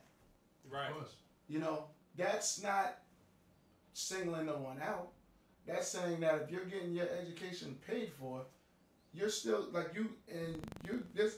they're getting money, per se. Right. Like when you live off campus, you get money. But I'm saying for that guy, you can, or those few people, if you win a Heisman Trophy, why shouldn't you be like your market availability at the time? Like you don't even have to go to the league no more after you win a Heisman Trophy. If you win a Heisman Trophy as a junior, like Lamar Jackson, who won a Heisman Trophy as a junior. Yep. If he was able to sign autographs for money This in is my college, point. It's a fact. This he'd is be my point. getting paid. So that's my point. So he stayed at senior. He could have left, but if he's just able to make that money while he's there, he's good. Most people ain't complaining. Like, I get it. The people that are complaining, and everybody is complaining about the NCAA. It's the NCAA and its whole entire like. It's a big group. I mean, it's big. It's big, and I get it. Like they try to err on the side of fairness. I'm not against it. I'm just saying is, you know who's who on campus. Right. Who's generating the money? Who's selling You don't tickets? have to put it in their hands. Right. Hold it for them. Don't listen. One of the best documentaries I watch. It's Was D1 Ben Down Simmons. podcast. Too. Right? But with Ben Simmons. Oh yes. Oh yeah, he was Yes. talking. Yeah. Like certain things don't make sense. Like I'm riding down 95. I'm on a billboard, but I didn't get paid for it. Doesn't make sense. It Like, doesn't. like I'm not on 95. I'm on a billboard, but I'm broke. Mm-hmm. Like that doesn't make sense. Like there has to be some kind of like, and they can do it. That's the thing. They can do it. Like it's just, I don't think they want to. Right. Absolutely, they don't want to. 'Cause they can get and away with it. They get away with it, but like I said, this is now our third episode, our third guest, It's gonna and change, a third opinion of how it could be. We said everybody probably has a different way that makes sense. I think this is one that I think probably in NCAA terms would be like legal because they're not paying you while you're still at the school. So that would actually be pretty interesting. If they, I wouldn't want to give that guy kind of money he's driving around campus with all. Like it wouldn't be right. Right. You're not you're not amongst like above the rest. But when you leave after you did all your time, after you had, you owe me. come on, it ain't old. It's yours. Right. Right. Like like The people bought it. It's a percentage. Right. You put me up on a billboard. Right. You know what you're doing. Silas talked about 1 year at USC they made them $70 million in a season. Forget about it. Like I understand all You that. know what you owe. I know that, but here's how the things that get asked of the athlete is what they should be compensated for Right. in college. Okay, like that's what I'm saying. They're doing media opportunities. Like, and they ask you to do interviews. They should and be all paid that. for that. If it's not gonna be jerseys, the things that they ask of them to do, Right. they should be compensated for. Sure. What do you mean? What I mean is What do you? they do donors, sponsor dinners. Right. That's time that they're giving their time. Mm-hmm. When they do charitable things, they take out of their time. Why are they being compensated for?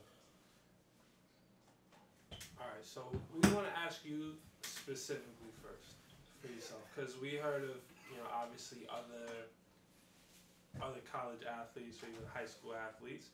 Now in the news, there's a big NCAA scandal is going on. They're finding out people from Louisville University, from Arizona, from all these other schools.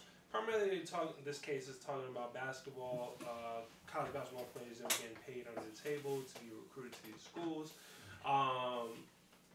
In your experience, obviously, either while you were still in high school and you were trying to be swayed to come to one of these schools, or while you were in college, would you say you experienced any of those kinds of things, whether it be people from the actual university or be boosters or people just affiliated with the schools that were offering you things, not necessarily you taking them, but offering you things? You don't have to name names, you don't have to name which school or anything like that. Did you experience those kinds of things? Now we had a pretty tight rope. Like Greg, our head coach he was the highest paid state employee in New Jersey. So you're talking about Coach Shiano? He was really like, he was the man out there. So he really held us to a high standard in the program. We've heard about him. So we have listen. But we didn't have those, like, for me personally, just being brutally honest, Mm-hmm. we didn't start getting recognized until after like my second year, like on a national level. Okay. Even if that would have happened, like for me, it would have been too late because I was already knowing, like, Your after my second year, going into my third year, like So people once like I after the seen game, NFL, what like you didn't have boosters like trying to like. you would have you know, agents like, recruiting you, but Right. you like they didn't like we didn't have the whole money phenomenon. No. Okay. It just Like wasn't I have that. agents walk to my dorm, literally, and it was funny because you remember the agents like by face, like oh hey this guy, like how does he even lock? How is he in the lobby? Right. He's walking In the back dorm. he's in the lobby. Shouldn't be in here first of all. Yeah, I'm like this is Too crazy. old.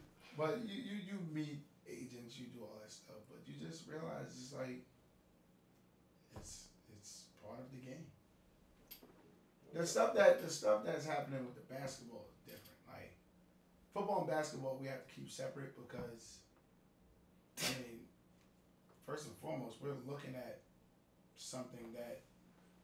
basketball in a different light, like we've never seen it before. Like you can't look at a Zion Williamson and says he belongs in college. He doesn't. It's a grown man. No, I'm just saying. Like I'm just saying. I So need he's like his birth 26. certificate. He's in NBA playoff form right now. It's the first game of college that's what I'm season. saying. Like so, That makes sense. you can't even look at the guy RJ Barrett and say he belongs in college. Like it's to the point where like you know they say money is the root of all evil and all that stuff. Like, but the problem is, this is the problem I have with all of that stuff now. Like, just being brutally honest, I wish it's I gotta go there because this is just what I feel is happening. I just feel like it's only like when you talk about giving an athlete money, you really don't hear about it happening to like majority of like black athletes. It's a fact. I'm just saying, but and I'm not like I don't have a racist bone in my body. I don't think there's anything. But it's got to get to a point where I don't think money it has anything money to do with being racist at all. but if money has to get to the point where we gotta realize what they offering ain't really gonna make the difference in your life. If you just stay the course and grind, you're gonna make 20 times more than that. It's a fact. You don't need what they giving you. They need you.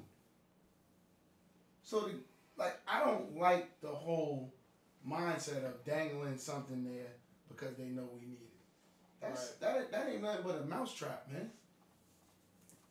That's what it is. And It's so a far- mousetrap. And so far, And so we've far, seen everybody gets everybody's caught. biting them. But Yeah. my point is because that mousetrap has something that drives the world.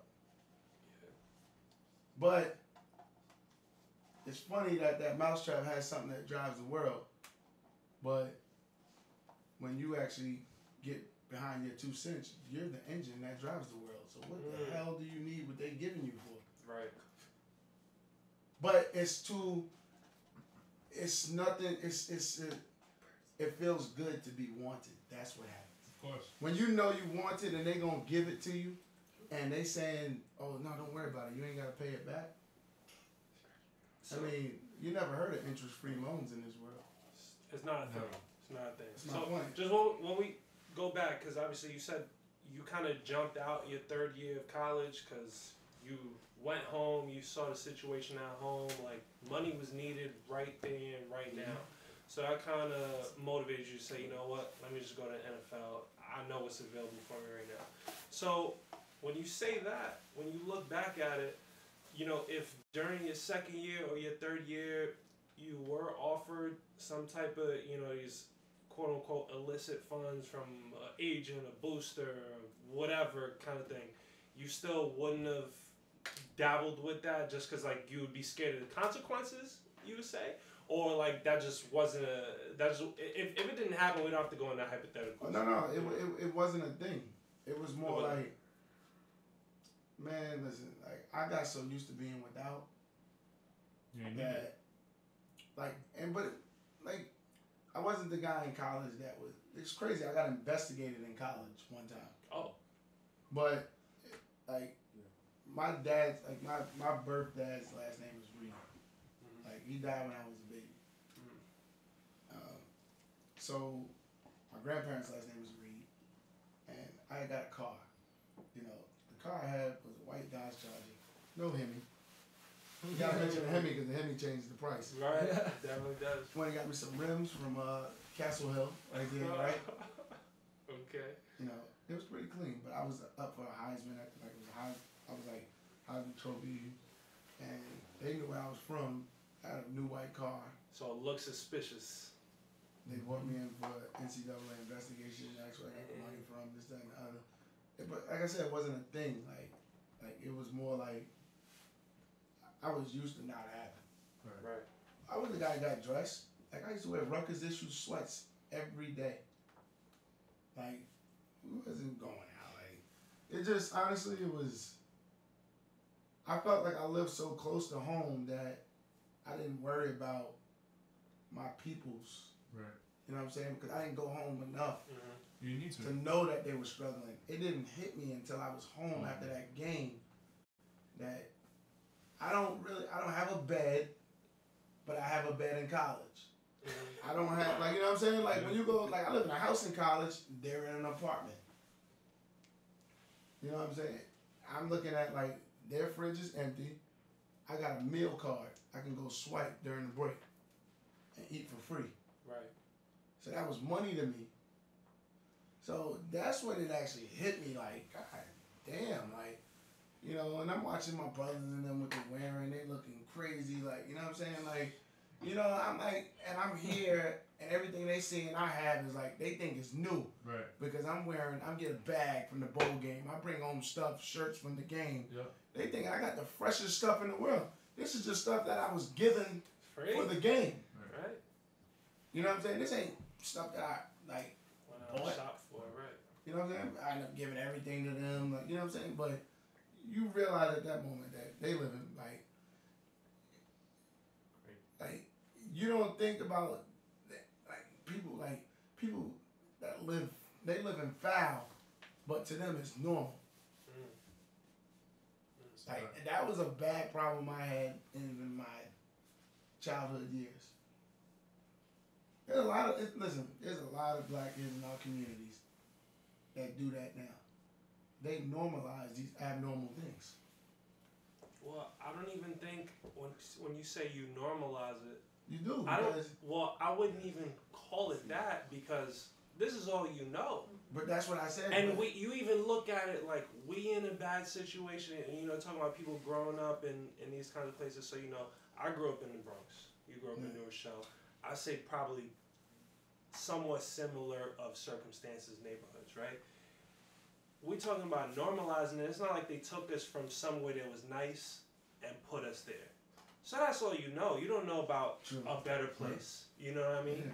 Like that's just what it is. And it wasn't until I would say I got older and I got to not even high school. I got to like the working world, and I'll meet people that say they grew up in New Jersey, and it's like, yeah, I used to go trick or treating, and I'm ringing on doorbells to the houses, and I'm like, I don't even like I couldn't get in the building. Like, you know, I couldn't knock on somebody's door. I couldn't get in the building. The door is locked. You know what I mean? So completely different. So I wouldn't even say so much normalizing. That's just what it was that you knew. And, you know, unfortunately, it was normal to you. But I wouldn't even say that you normalized it. Yeah, you're right. No, that's a great point. But that's what brought me to, like, you know, it's crazy because, like, you know, I really studied the dialogue that you sent me, and that's what drives me today. That's what gives me purpose today. Like, I care more about the have-nots. You know, and for me, the have-nots doesn't mean financially. It's the people that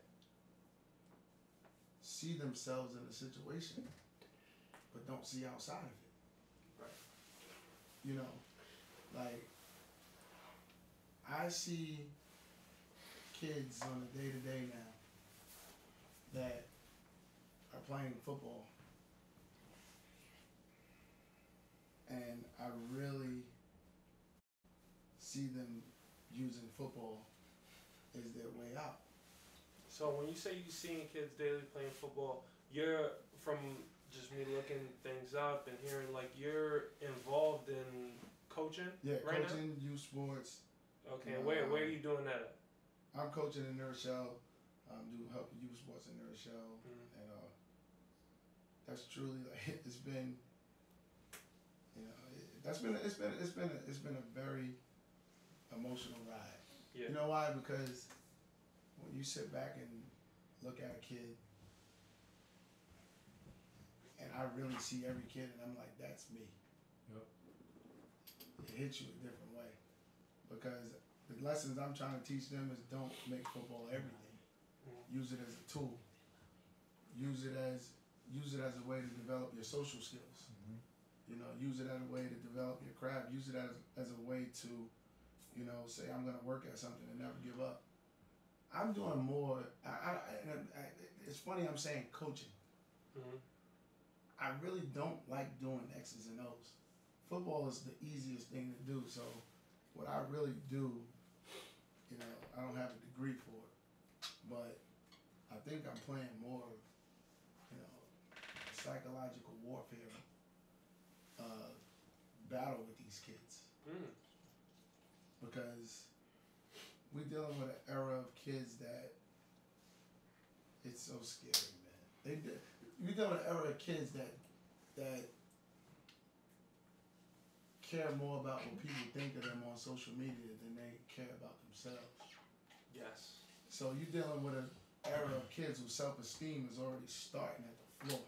Right. So just because you mentioned it, are you on any social media? No. No, I didn't think so. So, and I just when you're talking about kids nowadays being on social media, we're like 3 years apart. Yeah. I'm 28, 31, but we actually played against each other in basketball in high school. You didn't remember that, I'm sure, because you was doing your thing and all that. Yeah, I smoked us that game at Lincoln. We're not friends because of that. We're friends because of us. You have 40 though. I have 40. You said it, not me. But I remember. so I remember. like when you talk about kids nowadays, you know, not having social media, would you say that would have affected you, like, if you grew up in this era nowadays, right? If you were 17 today. It would have been crippling. It would have been crippling. Yeah. It's not even a doubt in my mind. It would have been crippling. Yeah. It's funny. The reason why I don't have it is because when I did have it, I didn't do it. So it wasn't a hard transition. It would have been like I'm gonna take over my Twitter handle.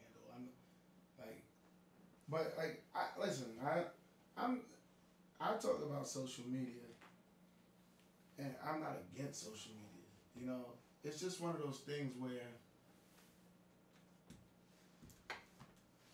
you see an era, and you see so. Me and you being 3 years apart, you're gonna remember the same things I remember. You know, I remember, you know, the free nights and weekends. Yes. I remember actually having to use my house phone. I remember the sidekick. You gotta get the $20 What's funny, card. You had to phone scratch your off the minutes, and code. then you had to sidekick $30 But what's a funny, month. the funniest thing we're Phones, talking bro. about is we're talking about the forms of communication that actually worked. And I the crazy- remember beepers. I did. I don't remember beepers. But the I crazy- remember my dad had the one, but I never crazy- used the craziest one part personally. about that is that's us growing up with the different ways for us to communicate with each other, and just the people who you had numbers for. These Right. kids are growing up now; they can talk to anybody in the world Whoever. at any time. But that's where it's scary. Very My point is this, everything changes when you have kids. right. Sure. You know what I'm saying? Like your kids change everything. So you got a couple now. That's what I'm saying. Like I'm not even afraid of social media. I'm afraid of social media for my kids. Right. You know, that's the hardest part in being a parent. Like when you're a parent, you naturally have protection instincts, and you want to protect your kids from the world. I mean, just in general, like you see what's going on in the world. I mean, that's just a natural instinct you have when you're a parent. You don't think about anything but protection Sure. for your kids, and giving them better than you had. You know, that's anybody. So And I guess now, like, I guess this is one of the things we can close on. As a father and looking at the landscape of the league now, you got a guy that's been so connected to the NFL like Colin Kaepernick. And he looks at what's been going on with the league and has decided to stand up for what it is that he believes in. Do you think your stance now, if you were playing, you'd feel free enough to be able to voice your opinion? Do you think as a father, you'll be able to encourage your kids, like, hey, listen, like, you stand up for what's right? Even knowing that there's that machine that we talked about, whether it be the NCAA or now the NFL, that's blocking you from getting your thoughts out. How would you approach that now? You know, I think I appreciate what Colin's doing. Like, I'm not against none of that. You know, I really think everything he's saying makes sense. Mm-hmm. You know, when you hear what he's saying and what he's actually trying to get across, it makes sense. Absolutely. You know, with that being said,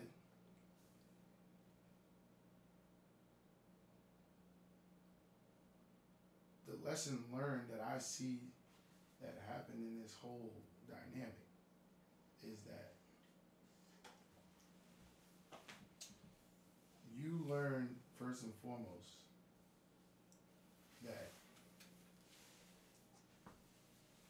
there's a hierarchy in everybody, in everything that you do. Mm-hmm. You know, when you learn the business of the NFL, the whole thing is about protecting the shield. You can have a valuable message, you can have a valuable, but was it the right platform? Yeah, I think it's the right platform. But it's different now when you talk about athletes and politics. Athletes and, like, being an athlete in politics is definitely, you know, two different things. Like, the reason why, personally, I think basketball players have a better chance at, like, saying things and standing their ground because they have something what you call guaranteed contracts. Yes. Yeah. So the reason why it's a social issue with football is because we don't have guaranteed contracts. Right. We have a players union, we have the NFLPA, and then you have bold players like Colin Kaepernick, who risked it all. But thank God that he's financially set. Sure. Because had he not been financially set, this whole rhetoric would be different. Much different situation. This would be totally Right. different. Like, if he had kids and you heard about him having to feed his family, It's don't different. have it. Yeah, it's a different He don't narrative. have this. It's a different narrative. Like, his rhetoric would be different. Right. The fact that, you know, he showed it and he honored his pledge. Very honorable. Like, I'm truly, Of course. like, can respect all that. But this rhetoric changes had he not been, you know, and it shows you though. That's why you don't have the rookies and the free agents doing any of this stuff. Right. Because as soon as they do it, they're out. Their value drops. I think They're out. Right. Everybody thinks it, You know but what I'm nobody saying? says it. But that's They absolutely all a fact. thinking it. My point is they're The not last guy on going the to do bench it. is not kneeling. They're not going to do it. Right. Because the NFL's locker room looks like guy making $40 million, guy making $1,000 a week. Mm-hmm. It's too big of a pay wage scale. Like, the guy that's making $1,000 a week, he ain't saying nothing. Like, you know what I'm saying? So it's just, but shoot, the guy in the NBA that's dressing in suits ain't even just going to practice. He making $5 million a year, guaranteed. Yeah. He going to practice. He can show up game day in suits. Yep. Get the travel a la carte, get all the free stuff. He making $5 million. Yeah. So I mean, you know, just. But he can specifically- speak though. But they can say what they want. It's guaranteed. Yeah, and they definitely have a different type of support, and I would say, quote unquote, the NBA players are not as quote unquote replaceable because again, you have 12, 14 guys on the team there as opposed to 53 and I get it. No, I get it. There's That's all I'm plenty just of saying. different. There's plenty of different reasons, and obviously they have the guaranteed contracts, right?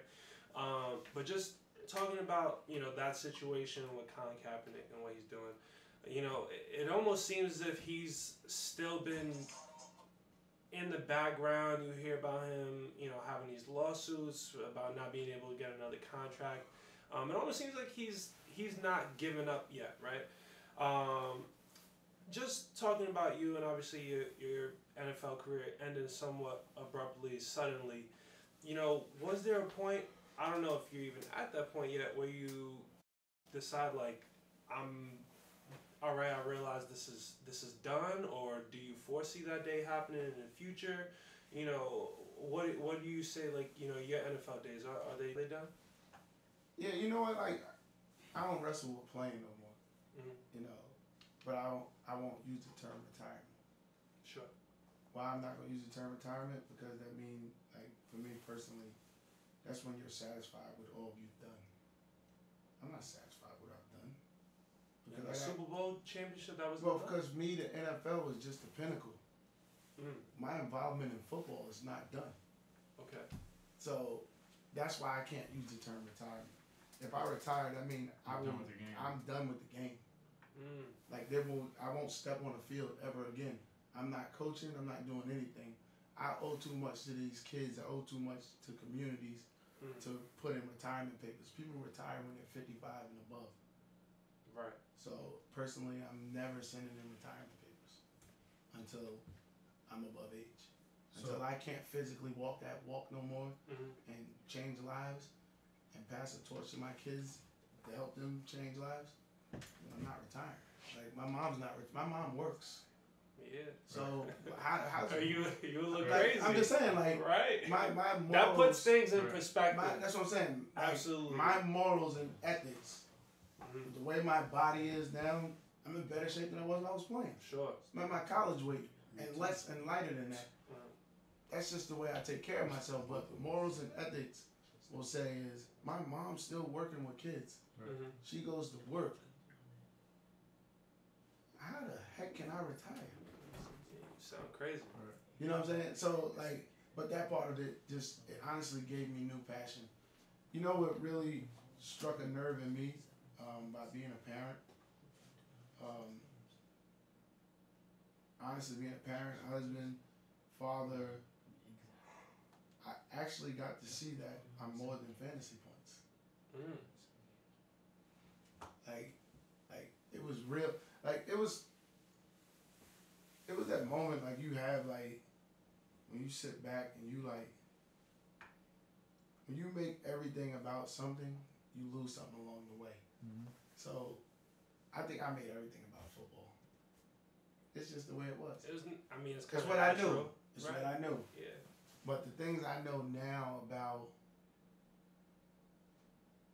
life, I can sit here personally every day and tell you, I do not miss playing. Like, I love watching, but I don't miss playing.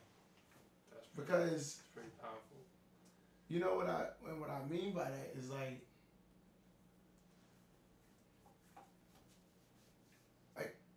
I would have missed things that I didn't have.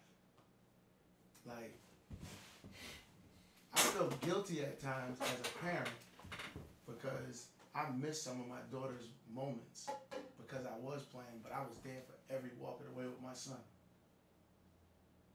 Like, when you don't have your dad, you know what it is to be one. So, like, I feel guilty sometimes as a parent. I know my kids ain't gonna know the difference, but I feel guilty. I feel like sometimes I gotta overdo stuff for my daughter because I happen to be playing during that time. But when my son was born, I was there every step of the way. Like, I did everything with him.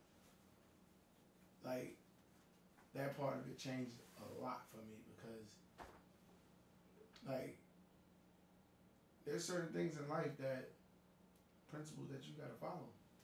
And the one principle I gotta follow is my kids didn't ask to be here. It's a fact. They didn't ask to be here. Like, I got a different set of rules. Like, when you dealing with kids, they are the most innocent creatures to ever come on this planet. they come into this world without a blemish on them. They didn't ask to be here.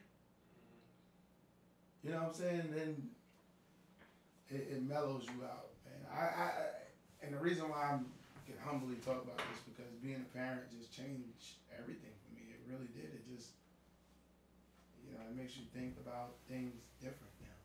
Sure. It makes so when I thought about getting back on the football field, I honestly, literally, it was a moment where I was training my butt off, and I came home one day after training, and like I was like sore, aching, and like my daughter wanted to play, and I didn't have the energy to play. And she said to me, "Daddy, you know, whenever you do that football training, you never have time for me." I said, "Nah, that's it. That's it. That's it. That was it. It's enough. That's enough. It's enough for me. I'm shutting it off." Got it. I mean, I didn't stop working out, but I just knew that Doing it at that Doing it- level that you were doing it. Doing doing Taking that my level I was away- doing it was going to taking take away from your was going to make that sting a lot more. Sure. So So I wasn't going to risk going to try, right. you know, get in these supplemental leagues, beat my body up to not be able to play with my daughter. Right. When the man upstairs allowed me, you know, to scratch the surface of like 7 years. I got 401k benefits, save money, like got my health, like a Super Bowl. So really, I realized, you know what's crazy? I would only be doing football because other people wanted to see me doing it. And that's where I said, I'm finally gonna do something for myself. I am done pleasing other people. So Cause it's like you get to a point where people want to see you play. I get it, and I love them, and I would always say the same thing to them. But do you think about my kids? Right. Right. Like you want to see me play, but you're not even thinking about my kids when that word came out of your mouth. At all. Damn, it feels good. You want to see? I get it. But I know, selfishly speaking, like, but it's no like. But you got to be mindful of the people that supported you along the way. So I'm not disrespectful to them. I'm just telling them that I'm different from what I was when I was playing. Right. I got different set of responsibilities now. You know, and had I would have done them right when I was in, I probably would be more eager to play. I did it all wrong when I was in, so I'm not gonna go back and put myself in a situation To try and redo it. to redo it. I'm not going back to where I did something where I did it all wrong. Right. Like it'd be like me going back to Miami again. Damn. I'm just saying, like Right. where you doing it all wrong. Right. Why would you go back to the place where you messed it all Already up? did it wrong, right? Nah, so you could go back and you could Like you fix know what I'm it. saying? Like as good as the NFL was, I'm just saying as good as it is financially, I didn't play by the books. Right. I didn't take advantage of what was always given. I just happened to be. I tell people like this: I worked hard. I could roll over out of bed and play. Period. Yep. Like that's what I knew. I knew how to outgrind people. There's sometimes I come in at 6 a.m. and we had a meeting at 7:30. I still was there on time. I'm not proud of those moments, Did you They do it? happen. but I'm just saying, like, a lot of people. I'm just saying, like, Right. and I could always say if I did what I did to my body now, at 31, where now I'm like, you know, I was 12% body fat when I was playing. I'm a healthy 7-8% body fat right now. Whew. You know what I'm saying? I don't know what I would have been as a player, but I know what I feel like as a person. Right. You know what I'm saying? I feel like Sure. just knowing what I know now, and I wish I would have did then, but I'm not willing to go retry it. Right. I had it. I'm good. I'll try something different this time. I'm going to the next. I wouldn't say the next chapter because Hey, I mean, you evolve into it naturally, but the next chapter is definitely gonna be better than the football chapter because I'm 31. Right.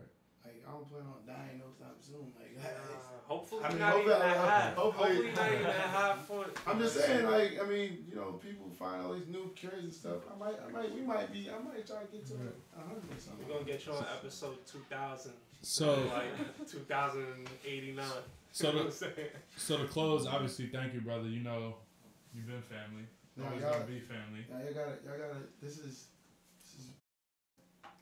Pat, don't let. Y'all come back soon. Of course. You I'm can, being whenever. spectator though. I'm being spectator. Nah, you can come back whenever. I mean, That's obviously nice. we asked you a million questions and wanted you to touch on a lot of topics, but you know I'm sure there's I don't know something that maybe Nah, you that's want to all- talk about. What is, as a 31-year-old Super Bowl champion,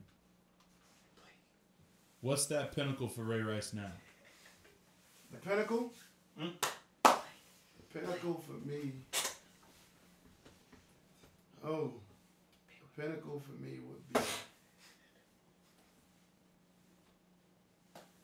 It's crazy. Like I really think my pinnacle is. Like, I always like silent work now. Yep. So the pinnacle for me would be to like be a part of something that's bigger than life itself, Mhm. but nobody knows about it. Mm. Like I want to be fulfilled helping others. Right. You've been in the spotlight. You ready to be on Yeah, stage? like Yep. so my whole thing is this. I wanna my next journey, my next ventures is I wanna help people somehow, some way be a part of something that connects the world in a way, but don't want no recognition behind it. Okay. 'Cause I That's know great. back in the It's day, perfect. Like it could, because you used to have like Ray Rice Day, right? Which obviously is like. oh yeah, like for And the kids. you know, a lot of me and some of my other friends, you know, we helped in, and you were doing great things back. for the kids. Yeah. But obviously, like that's something where it's like everybody knows you're doing it. Yeah. So you know, would you say you still have kind of some, Oh, yeah. like some other things going on? I don't know, like a foundation Oh, yeah, or nah, anything that yeah, you're I working got with my, right now? like the reason why I didn't go full nonprofit is because you have to lock into a cause, Mm-hmm. and I kept mine just 501c3 Ray Rice Charitable Fund, and you know I want to be able to donate to whoever and whatever I want to donate to. Perfect. You know, when I want to lock into a cause, you know, to me I've been affected by so many things. It's hard for me to pinpoint one thing and Sure. lock in on it. Sure. Going on right now that as we speak, you know, I got 2 youth football programs. Well, 1 youth football program, 2 teams right now. Could be 4. You know, that just got a bid to go to Florida. Oh, So I'm, you know, I'm sure that's helping a lot of kids. now I'm donating to that program to help the kids get to Florida. Okay. I the things I was doing, feeding the homeless and things like that. I'm still doing all that stuff. Like I said, for me, it just means a lot more that I could do it, and I like to do. I'm not shying away from doing it and getting recognition. I just feel more fulfilled when I just do it. Sure. And it's nothing against the camera. It's just I don't want anybody to take my generosity and think I'm using it for an ulterior motive to get something else. So that's just a personal thing of mine. No, and we You get know. that. But the kids, the Ray Rice days, the functions, the things like that, those will always be a part of me. Anything I do for the kids, I personally, think it would be a great idea to do a show with some of the kids, teach them how to just be on the radio. Right, I think. You know what I'm saying? But I'm just saying, like, that's something like I would love to get them. Like, we do a show, Listen, we get a kid, if they want the hopes of being D1, shoot, let them talk it into existence. I said I was going to make it, Ray, and let them talk it Listen. in. I'm glad you said that. I think that would be a great idea. So myself, Brian, we have no media training whatsoever. This is an idea we had for a while until one day we said we just gonna go and do it. So absolutely. Listen, Ray, anytime you have anything going on, you want to put that out there, you want to promote it, you are more than welcome to come in because I've known you for a long time and I support anything that you got. Like we said, I got my utmost. So always been family, always gonna be family. Yes, that's it. So that's what I do. I love that's why I said the pinnacle. That's why I can't throw in that R word retirement, but